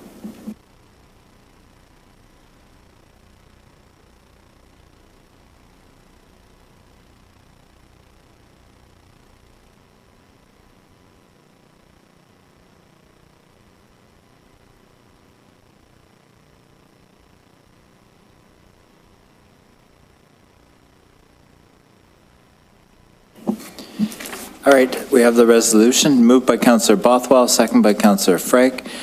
Resolved that report FIN 22-09 2021 year-end results and transfers dated April 4th, 2022 be received, and that the 2021 surplus below be transferred to reserves as outlined in Appendix C.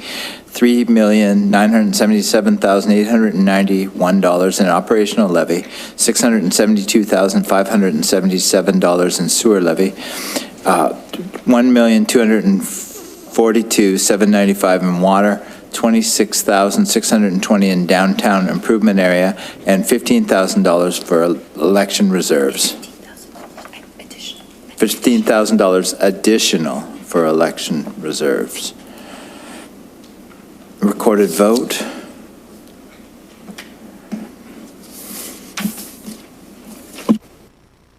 Councillor Bothwell? Yes. Councillor Dunstall? Yes. Councillor Frake? Yes. Councillor Cowell? Yes. Councillor Ritchie? Yes. Councillor Sharp? Yes. Councillor Vane? Yes. Councillor Vardy? Yes. Mayor Jordan? Yes. That's carried. All right, now we move to Section 8.1C, Integrity Commissioner, File IC 16891-0322. Is Michael here? Yeah. Michael? Just waiting for Michael to come into the meeting.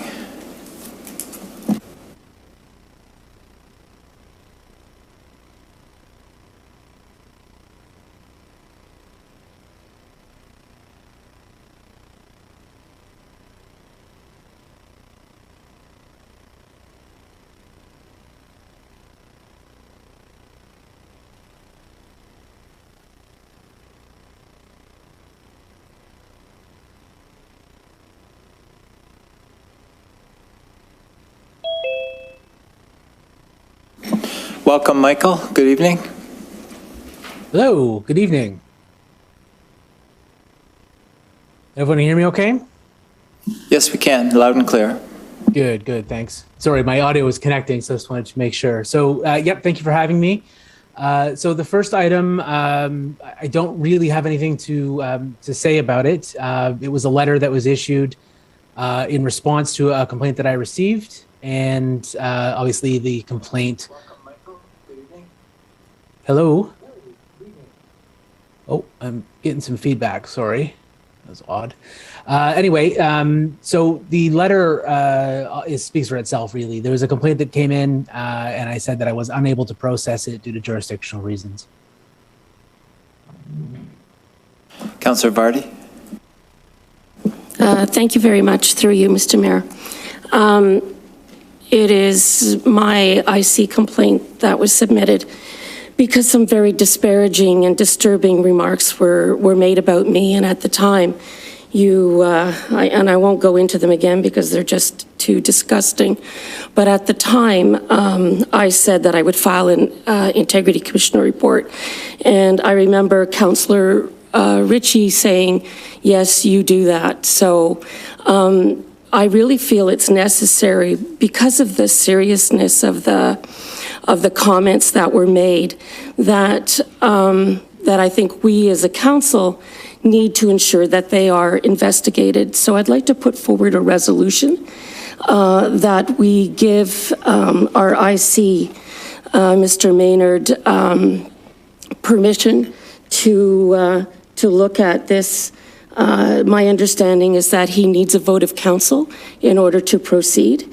And I would certainly like him to proceed. And I think because of the seriousness of the accusations, I really think we as a council need to proceed. So I'd like to put forward a resolution that we vote to give Mr. Maynard the authority to move forward and investigate the complaint. Councillor Bothwell? Councillor Bothwell is noted as seconder. Councillor Ritchie? Thank you, through the mayor. So we don't have her complaint in front of us. What we see is that you determined that you don't have jurisdiction to do this. So I'm all for investigating this if we're actually going to investigate the incidents that happened. And so my question to you is, do you have, with you saying you have no jurisdiction, and we don't have the complaint in front of us, we don't know if she filed, if Councillor Vardy filed a complaint with a decorum or demeanor on that night's meeting, or did she file a complaint based upon the actions that she did? And therefore, at this time, without knowing what the actual complaint is, and with you saying very clearly that you have no jurisdiction, and we've seen a complaint like this before, where I believe another councillor was involved, where you once again ruled you did not have jurisdiction. And when we sent it back to you, you turned around and said, my answer is I don't have jurisdiction. So is this a waste of taxpayers' dollars? Or can we actually investigate the incidences, or if that's even what the complaint is? So my question to you would be, how do we approve something which we are not aware what we're approving? Michael? So through the mayor, it's not really my place to put the terms of the complaint before you. It's not my complaint. What I can tell you is I received a complaint, and that in my letter, I think I laid out very clearly that I believe the complaint related to matters that occurred within a council meeting. And accordingly, I believe that, pursuant to a previous precedent, which you've made allusion to there, that I don't have jurisdiction to deal with it unless council gives me the direction to do so, because I believe that a meeting chair has the authority to deal with things that happen in council chambers, and that it is council that should refer matters from council chambers to me rather than an individual. So I guess what you could probably draw from that is that the complaint that I received was related to conduct within the confines of a council meeting. Thank you. Councillor Vardy? Thank you. Through you, Mr. Mayor. I don't think it's for council to determine the merits of my complaint. It is for council, it is for the Integrity Commissioner to do an investigation and determine the merits of my complaint. What my resolution putting forward is basically giving the Integrity Commissioner permission to investigate a complaint.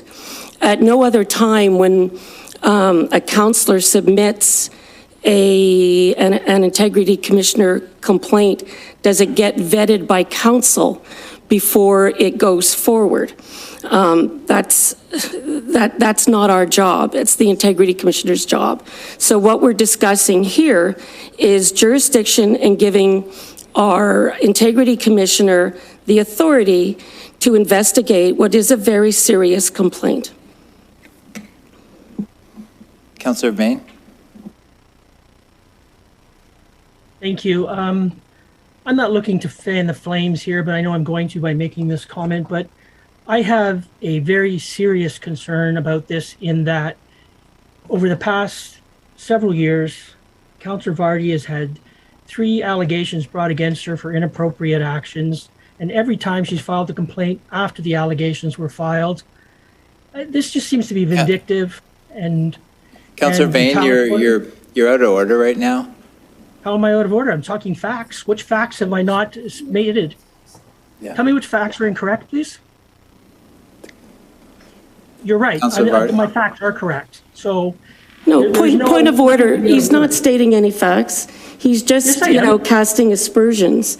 And No, that I'm is stating inappropriate, facts. and that's not what we're discussing here. We're discussing whether, discussing no, the same I'm thing. sorry, you're out of You're being order. challenged. What I we have are the floor. discussing, could you Mr. please Mayor, stop I him have from the floor, interrupting me? sir. Mr. Mayor? Councillor Vane, I'll allow you to go on, but you've said your piece on those, so you don't need to repeat that again. All I'm trying to do is point out that I believe this is a retaliatory matter, and I'm disappointed. I think we as a council, if Councillor Vardy had a serious complaint and she wanted to file it and it was done within the proper rules, I would support it. I will not, because I do consider this to be retaliatory. She's done it 3 times in a row after the complaint against her was made. It just, come on. I mean, common sense says that, enough is enough. We're in an election year. You know what? I get it. Nobody wants to look bad, and we make mistakes. And I personally will step up and admit if I've made a mistake, and I have done so in the past. But I'm not going to support this. This is just a waste of our time and our taxpayer dollars again. So I won't be supporting it. Thank you. Councillor Frake. Thank you, Mayor Jordan. I just like to clarify. I think regardless of previous integrity complaints, this is a whole different situation, and it pertains to a specific meeting where some bad behavior happened. And I think, correct me if I'm wrong, that Councillor Vardy was definitely the focus of the bad behavior that happened that night. So I think that that's what she's referring to. And if we need to, and I would say that it was not good in any way, shape, or form. So I think it's only fair that we give her the floor. She was a focus of some pretty toxic remarks. And if we need to give the Integrity Commissioner, Mr. Maynard, the authority to investigate what happened that specifically that night, regardless of what happened in the past, is beside the point. Well, what happened that night at that meeting, then I think we should do that. I'd be happy to support it. Thank you, Mr. Mayor. Councillor Ritchie. Thank you, through the mayor. And that's the point that I'm making, is that you can't investigate the night without investigating the situations that caused that night to happen. And if the investigator, as our integrity commissioner has stated, he doesn't have jurisdiction over the meeting in that manner. So he's looking for special permission, but once again, we've done this in the past and it's come to no avail. There's been no decision. So I do think this is a waste of taxpayers' dollars. However, if it wasn't that and we were able to investigate the situations fully, so we had a clear decision of what happened in the past, I would support it. But that is not the indication he's given tonight, and I think it would not be give justice to the situation. If I may just, if it's okay through you, Mayor, to Go ahead, make a brief Michael. comment about that. The previous incident that you're referring to, the council is referring to, regarding a matter that I had returned to council saying that I didn't have jurisdiction because it was at a council meeting. Council did vote to return that to me, and then I returned a report after investigating it. So in fact, the second time around, the addendum to the report did actually carry an investigation and my findings on that investigation, because the authority was given to me by council after my initial report, which was after I had commenced an investigation. Is in this case, I have not commenced an investigation because I recognized it immediately as being something that would fit the same pattern as the previous one, which was in the previous case. was discovered after the investigation had been opened. So I had returned a report to council for that reason. Then council then voted, if I recall correctly. It then came back to me, and then I actually returned an answer to the questions that were raised in the complaint with my addendum to that report. Thank you, Michael. That clarifies that it was done before, and because it was launched by an individual, you're not able to make a decision. But if council directs you to look into this further, that's the proper process. All right, thank you. So point of clarity. So again, you would be looking into not the entire situation, but just the complaint, which from my reading from you, only deals with that night, which I don't believe would give the full picture whatsoever.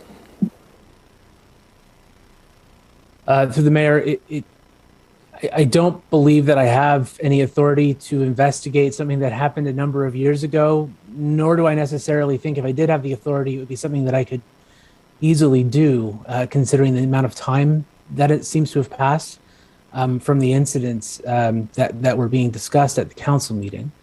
The matter that it was put to me specifically related to the conduct of certain council members at that particular meeting of council, and that was all. So that would be the investigation. Now, of course, I couldn't necessarily say, for certain through the course of investigation whether other inquiries or other questions may have to be posed and potentially answered or not answered, and what that determination would be, following that sort of trail, that investigative trail. So I really couldn't say for sure where the investigation might go, because I haven't conducted it yet. I looked at it on a preliminary basis and decided that I couldn't deal with it on that basis alone. I have not looked into the facts of it. I couldn't tell you how far the investigation would go or exactly where the trail might lead. Councillor Frake. Thank you, Mr. Mayor. Again, I state that this, I think what Councillor Vardy is trying to do here is ask council to allow our integrity commissioner to investigate the behavior specifically at that specific meeting, not to do with anything that happened in the past. And if you all go back and look at that meeting, you got to say it was pretty terrible. And I think it's the bad behavior and the conduct of that particular meeting that we're talking about here. And I think, correct me if I'm wrong, Councillor Vardy, but I think that's what you're trying to do here is ask the council to pass a resolution for Mr. Maynard to investigate that specific meeting and the conduct of council at that meeting. And I will approve it if that's what it is. Thank you.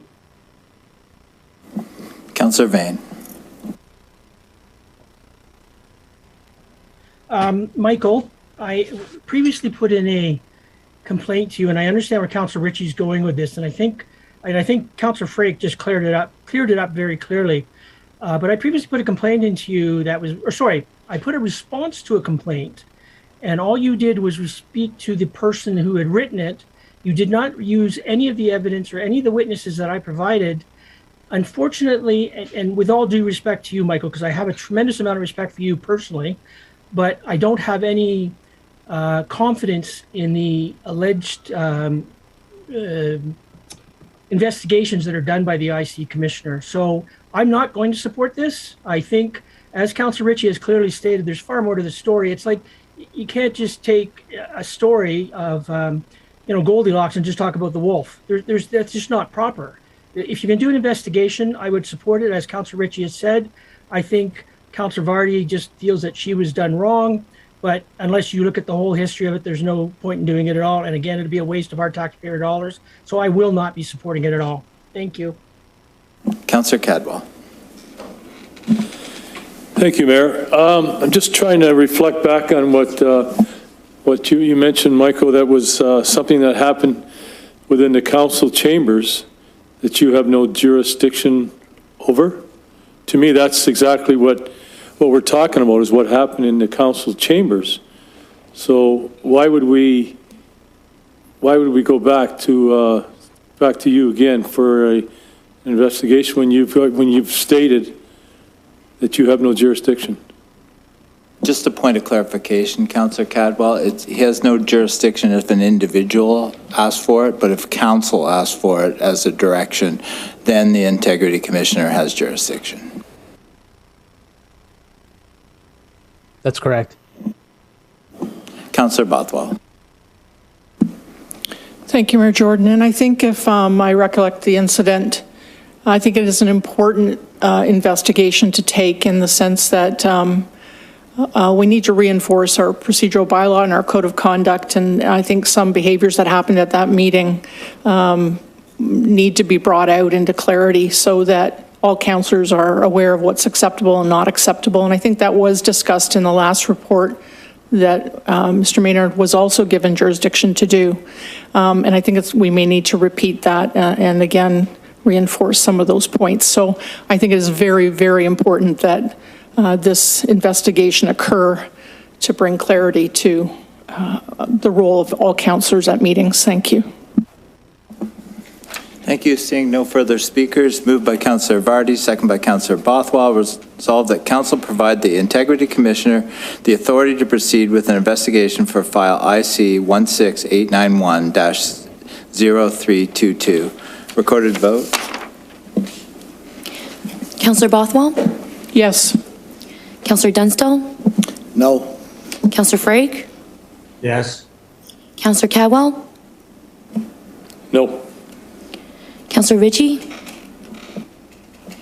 No. Councillor Sharp? No. Councillor Vane? No. Councillor Vardy? I stand by my conviction that these were malicious remarks, and my Just a vote yes or is no. Yes. No, my vote's yes, sorry. Yeah, that's noted. Mayor Jordan? Yes. That's defeated.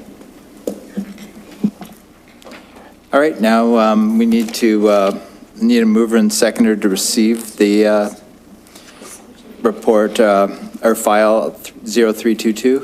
Mover and seconder. Moved by Councillor Ritchie.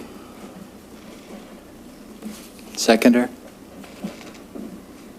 Councillor Dunstall. Moved by Councillor Ritchie, second by Councillor Dunstall. Resolved that the Integrity Commissioner file IC 16891-0322 be received. All in favor? That's carried.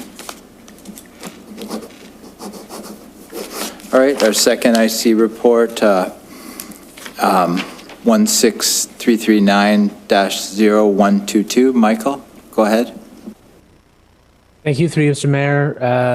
This was a complaint that I received from a resident, and it was against Councillor Dave Sharp. And through the process of investigation, and I, as you would see from the report, I delegated certain of my powers and duties to an associate of mine, Mr. Benjamin Drury. He and I completed the report jointly, and that is the report that's before you. And through the investigation and analysis of the facts, we determined that there was no code of conduct breach. Thank you, Michael. I need a mover and seconder to receive this. Moved by Councillor Ritchie. Seconder, Councillor Dunstall. Moved by Councillor Ritchie, second by Councillor Dunstall. Resolved the Integrity Commission report IC 16339-0122 be received. All in favor? That's carried. Thank you very much, Michael. You have a good evening. Thank you for having me. Good night, everyone. Up next, we have a notice of motion. Councillor Ritchie. Introduction date, April 4th, 2022, Baker Road and Central Avenue intersection. Councillor Ritchie. Whereas safety is paramount near our parks, and whereas there is a park on the southwest corner of Baker and Central Avenue, and whereas many children attend the park on a regular basis, and whereas the intersection will only become busier as many projects in the town take shape, and whereas many children are given a false sense of safety at this intersection, therefore be it resolved the town staff be directed to investigate and provide a recommendation on a four-way stop at the intersection of Baker Road and Central Avenue. I acknowledge that this notice of motion will be given consideration at the April 18th, 2022 Committee of the Whole meeting. Just given the fact that this is we're coming into our spring season, I don't know if this is a safety issue, it's time sensitive.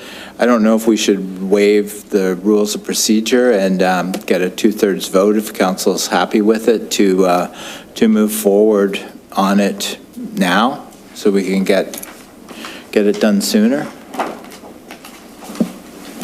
Councillor Ritchie.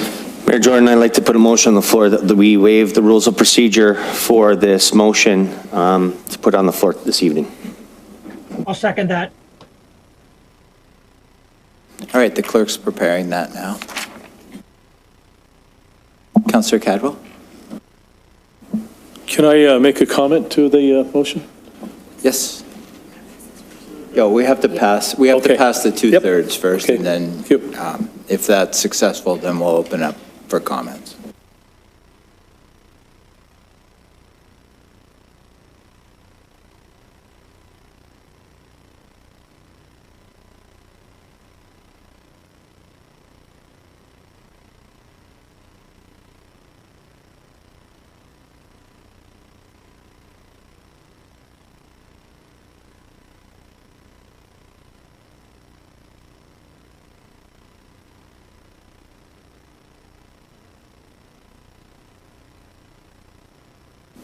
Moved by Councillor Ritchie, second by Councillor Dunstall. Resolved that the rules of procedures be waived to introduce the notice of motion at this meeting. All in favor? That's carried.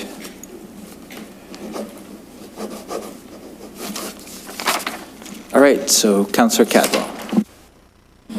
Thank you, Mayor. I just want to thank Councillor Ritchie for bringing that forward. While the construction was being done by Phelps, the subdivision, that the extension of Marlow Avenue, and that I was asked and called upon. There was people were concerned with the traffic flow there. So, and I want to thank Council too for moving this ahead, because I think to Councillor Ritchie's notice of motion with the park being there, and again, I've had a number of people that had concerns there. So, thank you very much. Councillor Dunstall. Thank you, Your Worship. When I saw that, I was happy to see that Councillor Ritchie brought it forward. I've had residents mention to me their concerns about it just being a two-way stop right now, and it's the Rotary Park there on the southwest corner, and I think there's other sections of our town where we have two-way stops where we might consider this again too, but I think it's appropriate action under the circumstances, and I've recently driven up and down a few streets around Winona where there's four-way stops along Barton and along Winona Road, and I'm shake my head now because Councillor Ritchie has brought this forward, and I think our staff need to really take this into consideration, that we go ahead and go ahead and do it. I don't know if they're going to say we need to do a study first. I'm not sure. I think there's a safety issue there. It's paramount that we move on it as quickly as possible. Thank you. Brandon, I see your hand up there. Go ahead. Yeah, thank you, through you, Mr. Mayor. Just obviously understand council's concerns of the intersection. We have received a number of complaints from residents in the past, and we have looked at it. I would appreciate if council would allow me to bring a report forward, just to give you a fulsome analysis of the situation, and make sure you have all the facts before that you can make a decision with all the information at hand. Thank you, Brandon. That sounds like a good plan.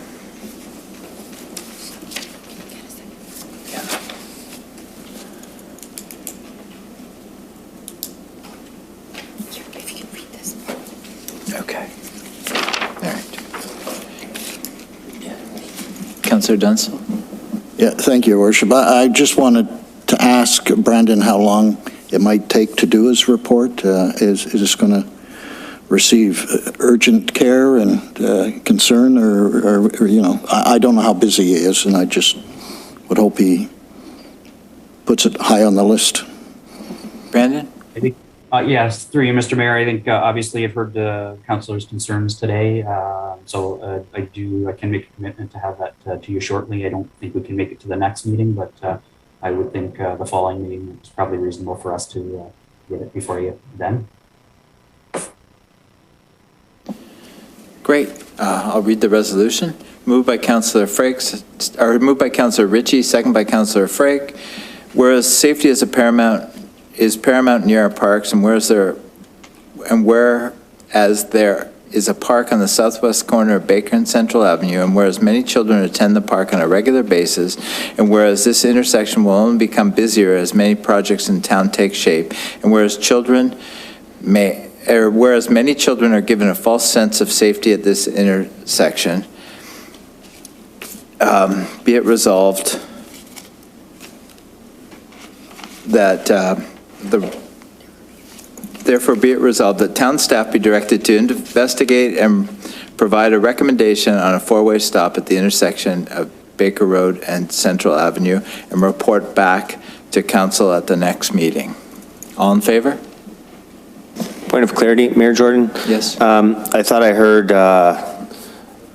Director Wortman there, or Brandon, say that he probably wouldn't have it at the next meeting, but the meeting after. Meeting after? All right. So that would be the May 2nd meeting, at the May 2nd meeting. So, all right, or as soon as possible. All right, so the clerk will clean up the grammar, and it looked like it was approved unanimously, so, all right, it's carried. I got to sign that, so. All right, now we move to our correspondence.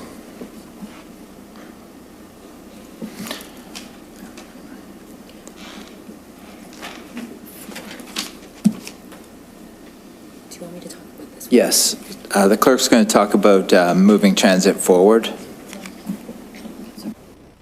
Councillor Bothwell? Thank you, Mayor. I don't know if this is an appropriate time to put an information request in for some additional correspondence that might be relevant. Yeah, I think this is I just wondered, at the February 7th Committee of the Whole, the approved council endorsement package included that a copy of the OLT decision for 11 Lakeview should be provided to council as correspondence for information and consideration, the OLT decision. So I just would ask if that can be brought to the next meeting as information. And then if we could add or request staff provide an update today, if possible, on Bill 109, the More Homes for Everyone Act, because many municipalities and councils are voicing concerns and preparing responses for the April 29th deadline. The bill proposes significant changes to planning timelines, development charges, parkland, heritage, and I would just ask if planning staff could provide an information update on this bill to council and their insights and recommendations for council's consideration before the submission deadline of the 29th. Thank you. Thank you, Councillor Bothwell. Now we move to the first correspondence. Sarah? Through you, Mr. Mayor, the correspondence from Niagara Region regarding moving transit forward, it does request that local area municipalities submit their recommendations for a representative for the Transitional Transit Commission Board. For Grimsby, they are asking for one local or regional councillor. So we could take the vote tonight to nominate a council to the the Transitional Niagara Transit Commission Board. Councillor Ritchie? I'd like to defer this decision until our next council meeting.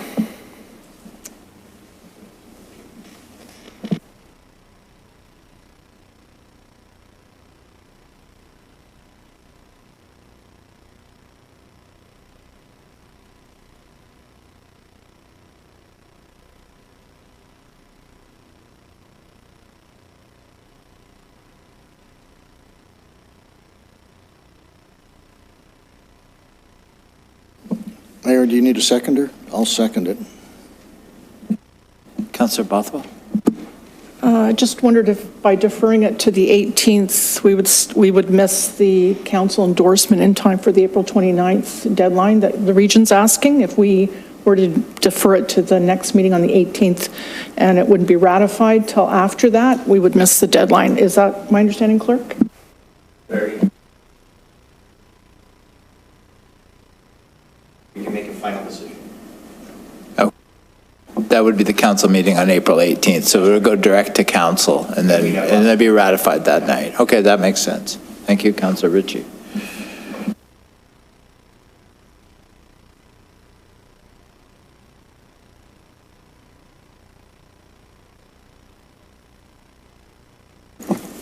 Moved by Councillor Ritchie, second by Councillor Dunstall. Resolved that the nomination to the Transitional Niagara Transit Commission Board be deferred to the April 18th council meeting. All in favor? That's carried.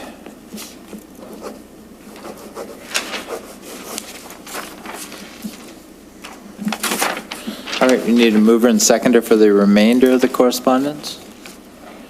Moved by Councillor Dunstall, second by Councillor Ritchie.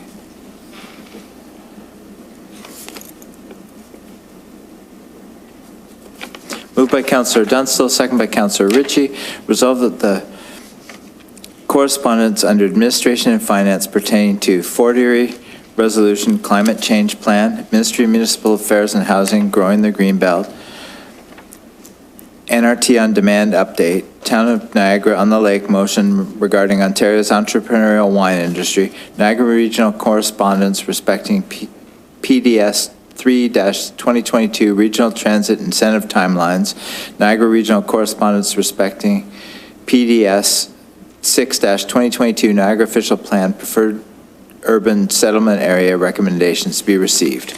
All in favor? That's carried.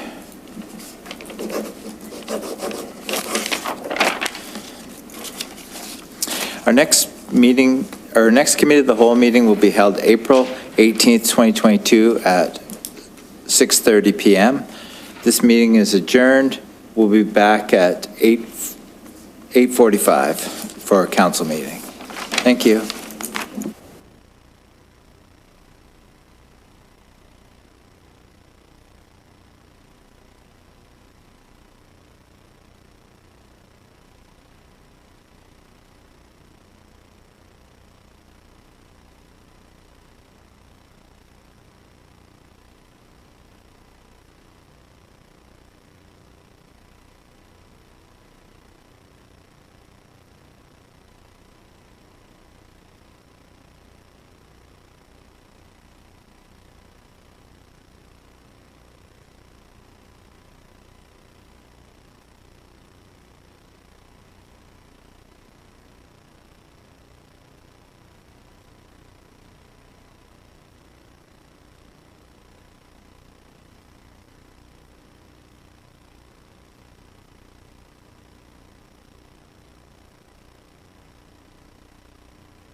Hello again. I'd like to call the council meeting of Monday, April 4th, 2022 to order.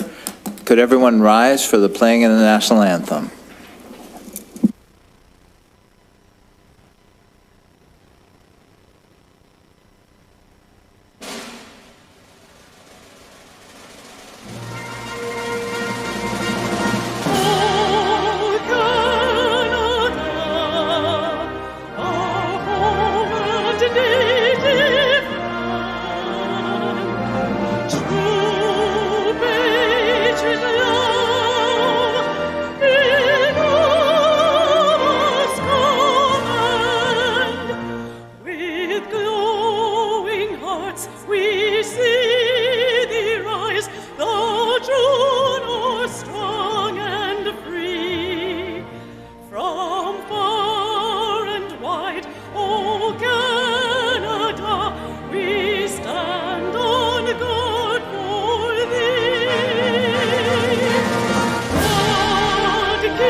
Niagara Region and Grimsby are situated on treaty land.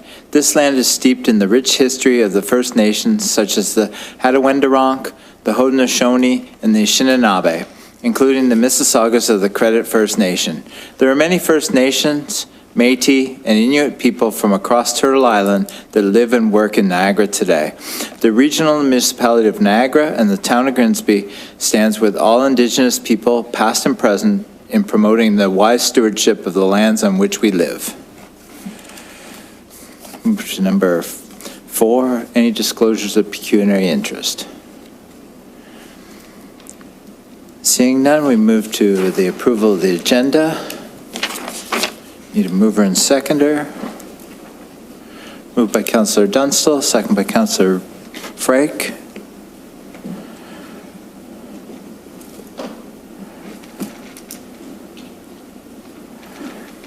Moved by Councillor Dunstall, second by Councillor Frake. Resolved that the April 4th, 2022 council agenda be approved. All in favor? That's carried.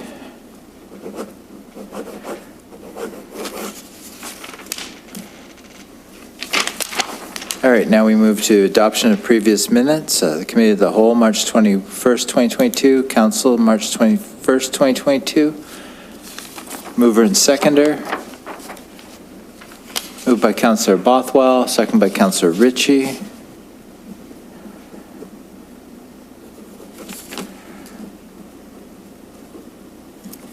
Moved by Councillor Bothwell, second by Councillor Ritchie. Resolved that the Committee of the Whole meeting minutes of March 21st, 2022 and council minutes of March 21st, 2022 be approved.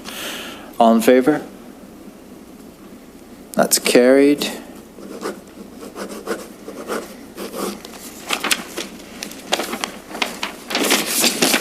All right, now we move to bylaws. Councillor Bothwell. Thank you, Mayor Jordan. I just was wondering if we can lift or discuss the fees bylaw separately?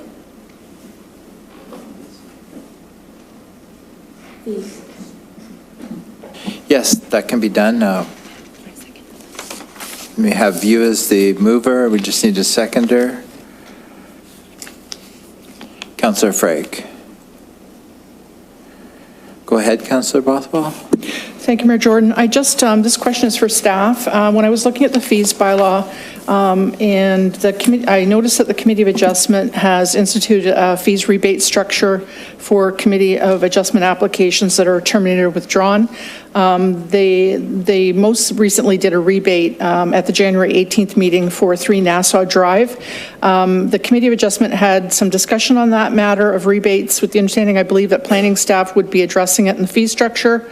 The fees bylaw that's being presented tonight addresses only planning rebates and doesn't address the Committee of Adjustment rebates. And they are implementing them and using them. So I just am wondering if staff could speak to that and whether or not the fees bylaw needs to be referred back to staff to be updated to include appropriate language for the Committee of Adjustment rebate structure. Melanie? Thank you, Mayor Jordan. So through you, this amendment is directly related to a report that was approved last cycle on the development charge interest policy that introduced a new fee. So it is the existing bylaw that's in place simply with that amendment incorporated. To the extent that future amendments or planning would be working on other reports to change those would be updated in future reports. But this report is simply addressing the report from last committee cycle to embed a development charge administration fee into the bylaw as it stands right now. Thank you. How do we address the fact that the Committee of Adjustment is using a fee rebate structure that is not now captured within the fees bylaw? How can that be legally handled? Through you, Mayor Jordan, I would suggest, I don't know the details of that particular circumstances, so we would need to take that away. I would suggest a direction to staff to review that and bring back a report with a future change if needed, would probably be the best way forward. I don't know the interworkings of that, but I've not seen any recommendations or reports approved to date that would change any of those other fee structures. Thank you. So I'm good with this. Can I put a further motion to the clerk then that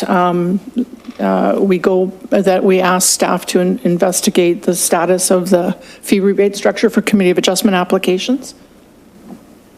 Yes, just because I want to make sure that we're if they are actually rebating people and we don't have it incorporated within a bylaw or the fee structure, that we do have a legal document permitting that. Thank you.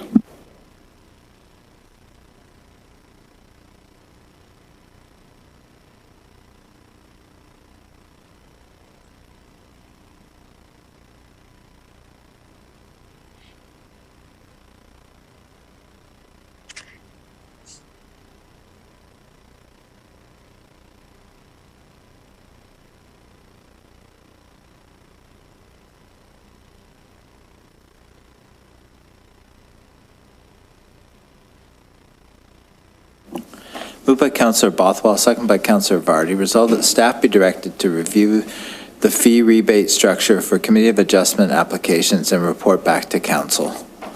All in favour? That's carried.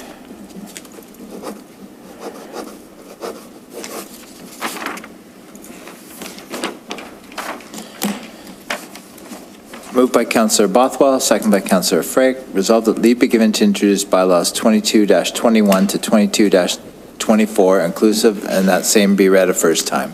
All in favor? That's carried.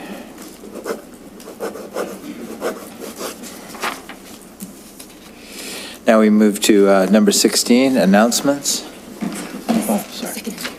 Oh, sorry, second and third readings. I'm getting ahead of myself. Need a mover and seconder for second and third readings. Moved by Councillor Cadwell, second by Councillor Vardy.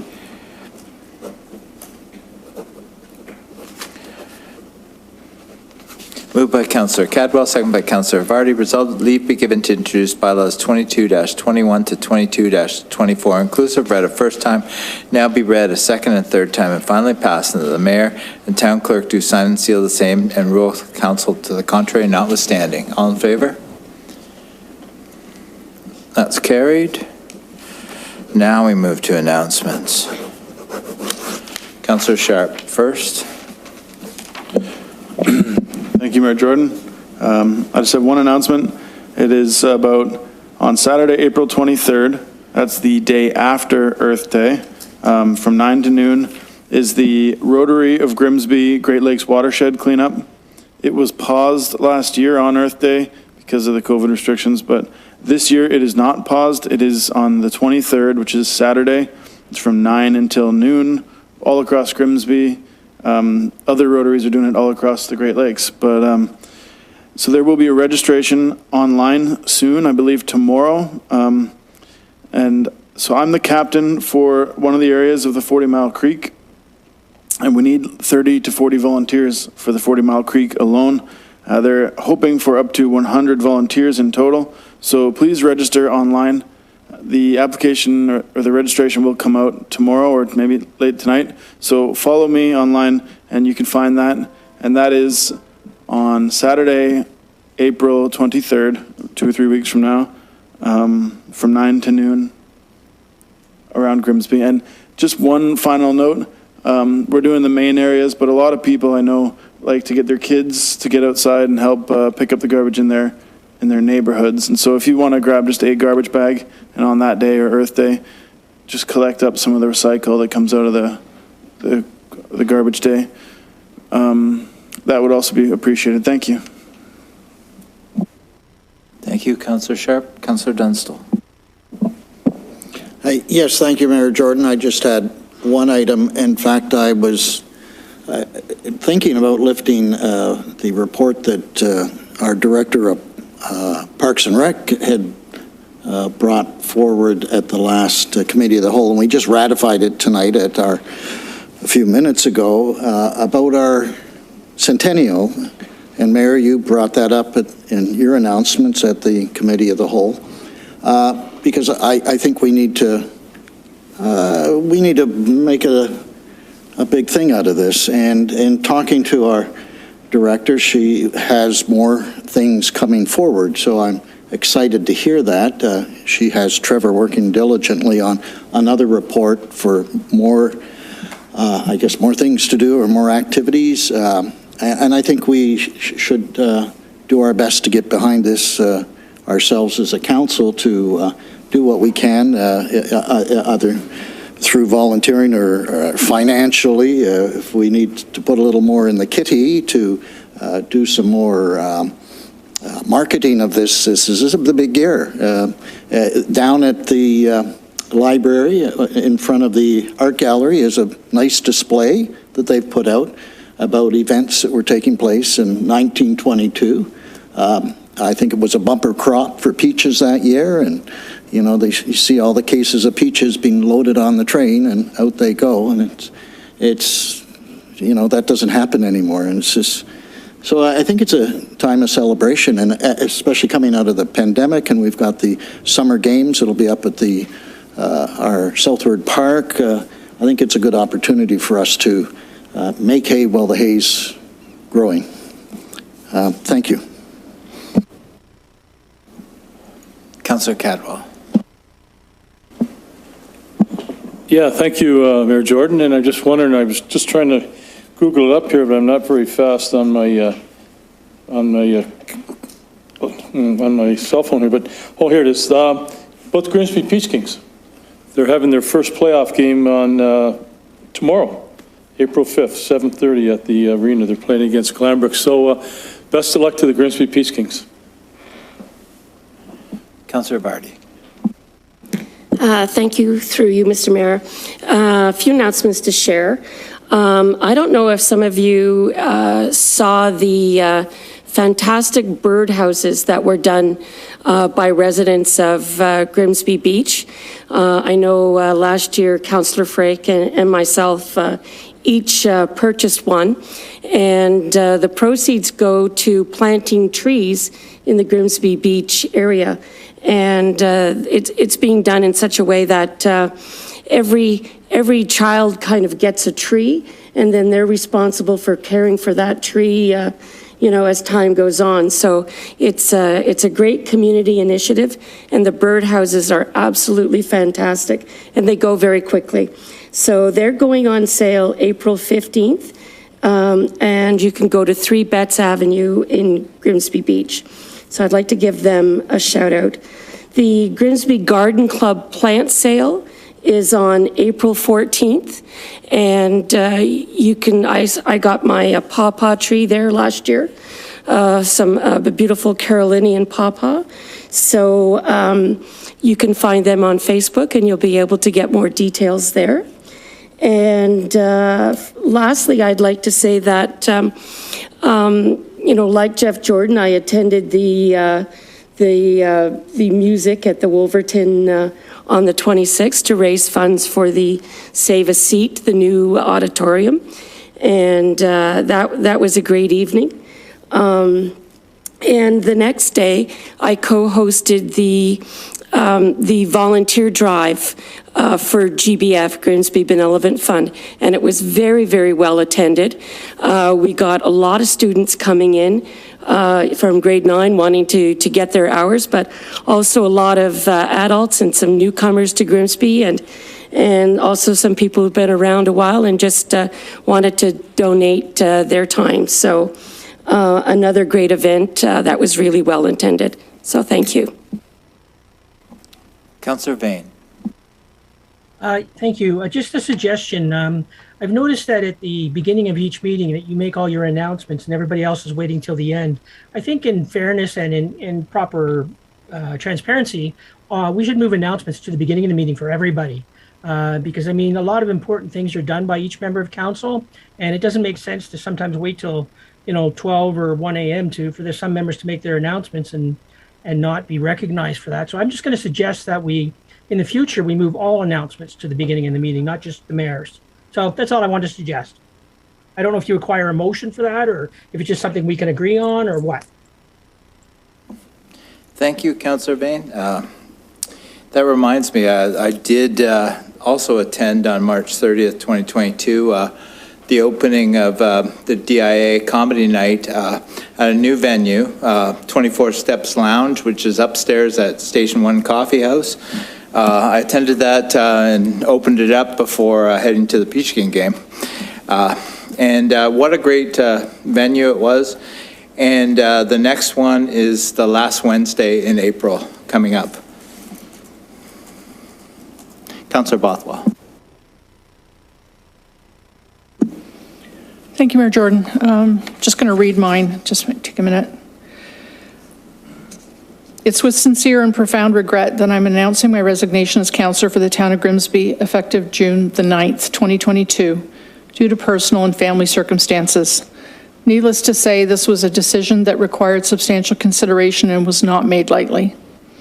While I'd hoped to finish serving out my full term and continuing to seek support for the next, life presents itself with both opportunities and challenges that can take us in different directions. Over the past 3.5 years, I've worked tirelessly advocating for my constituents and the greater good of the entire community, and I will continue to do so until my final day in office. It's been an honor to be a part of a community where residents are passionate advocates for the environment, heritage, and responsible growth. Listening to and respecting those voices has always been important to me. To town staff, thank you for your hard work and dedication to the municipality and its residents. To the mayor and my fellow councillors, thank you for your support over the past 3.5 years.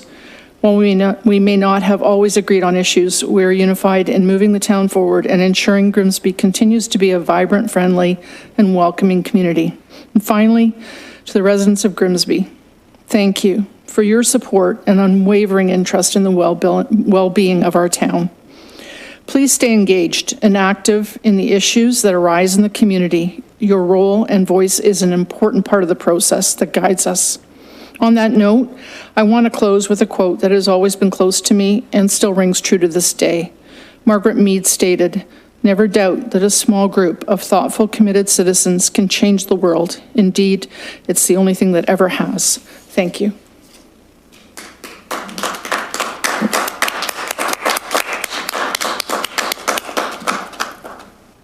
Thank you, Councillor Bothwell, for your thorough and dedicated service. Next meeting of council is scheduled for April 18th, 2022, immediately following the Committee of the Whole. Now we're moving into closed session. Under Section 239F, I'm going to read the electronic participation closed session statement declaration for Councillor Frake and Councillor Vane. Good evening, members of council. Before we begin the closed session, all members are reminded that any discussions in closed are to remain confidential as per our procedural bylaw and our code of conduct for the council of the town of Grimsby. Before we begin, I need the members that are attending electronically to confirm the following: that you understand the matters are to remain confidential, confirm that no one else is present with you, confirm that no one else can hear this closed session, confirm that you're not using any electronic devices other than your tablet or computer for the purpose of this video conferencing only, and confirm that you're not recording this portion of the meeting. If you acknowledge all of the above, please reply with "I understand" and confirm to all the statements. Councillor Frake? I understand and confirm to all the statements. Councillor Vane? I understand and confirm to all the statements, but wouldn't this same statement apply to everybody? You're talking about not disclosing in closed session information, stuff like that. Wouldn't it apply to everybody? Well, that's for the electronic participation. You and Councillor Frake are the only two participating electronically. We're in the chambers. Thank you. Need a mover and seconder for the closed session resolution. Councillor Cadwell, Councillor Frake.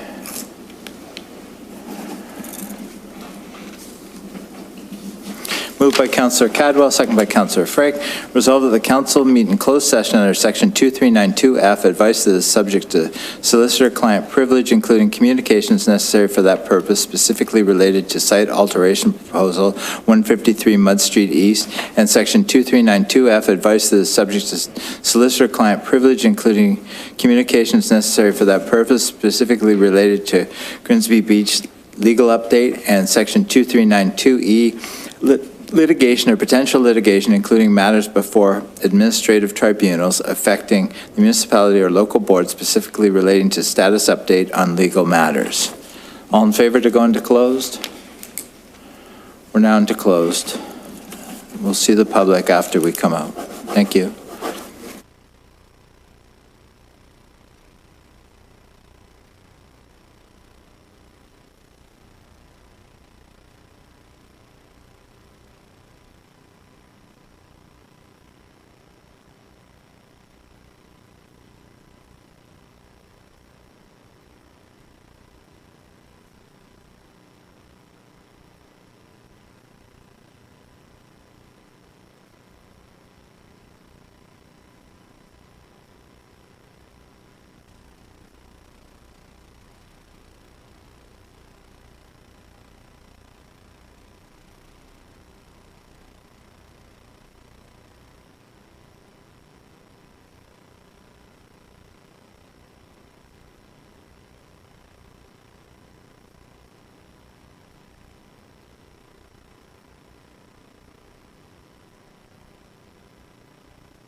welcome back to the public. Now we'll move to the directions coming out of closed. We need a mover and seconder. Moved by Councillor Bothwell, second by Councillor Frake.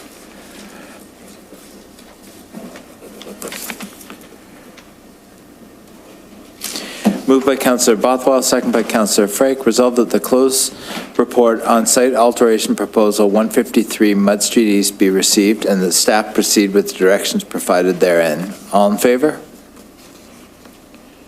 That's carried.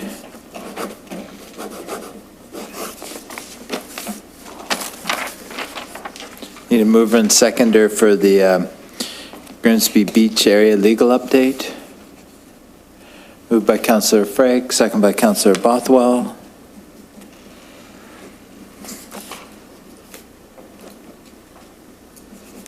Moved by Councillor Frake, second by Councillor Bothwell. Resolved that the Grimsby Beach legal area update be received and the staff and legal counsel proceed with the directions contained therein. All in favor? That's carried.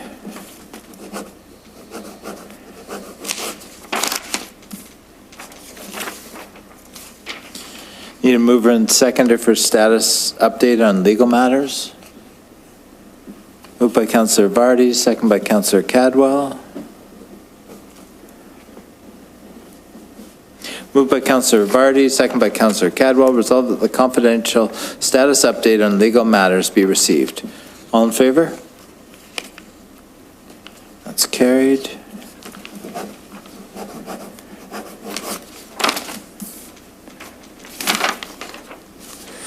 Need a mover and seconder for first reading of the bylaw. Moved by Councillor Sharp, second by Councillor Frake.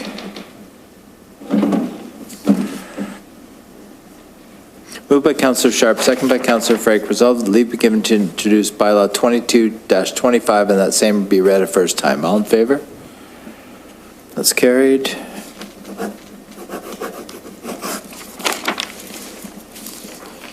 Mover and seconder for the second and third reading of the bylaw. Moved by Councillor Dunstall, second by Councillor Cadwell.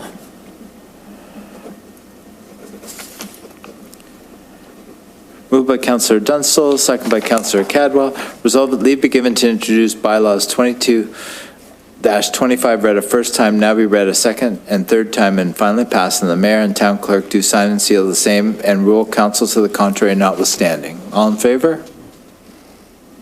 That's carried.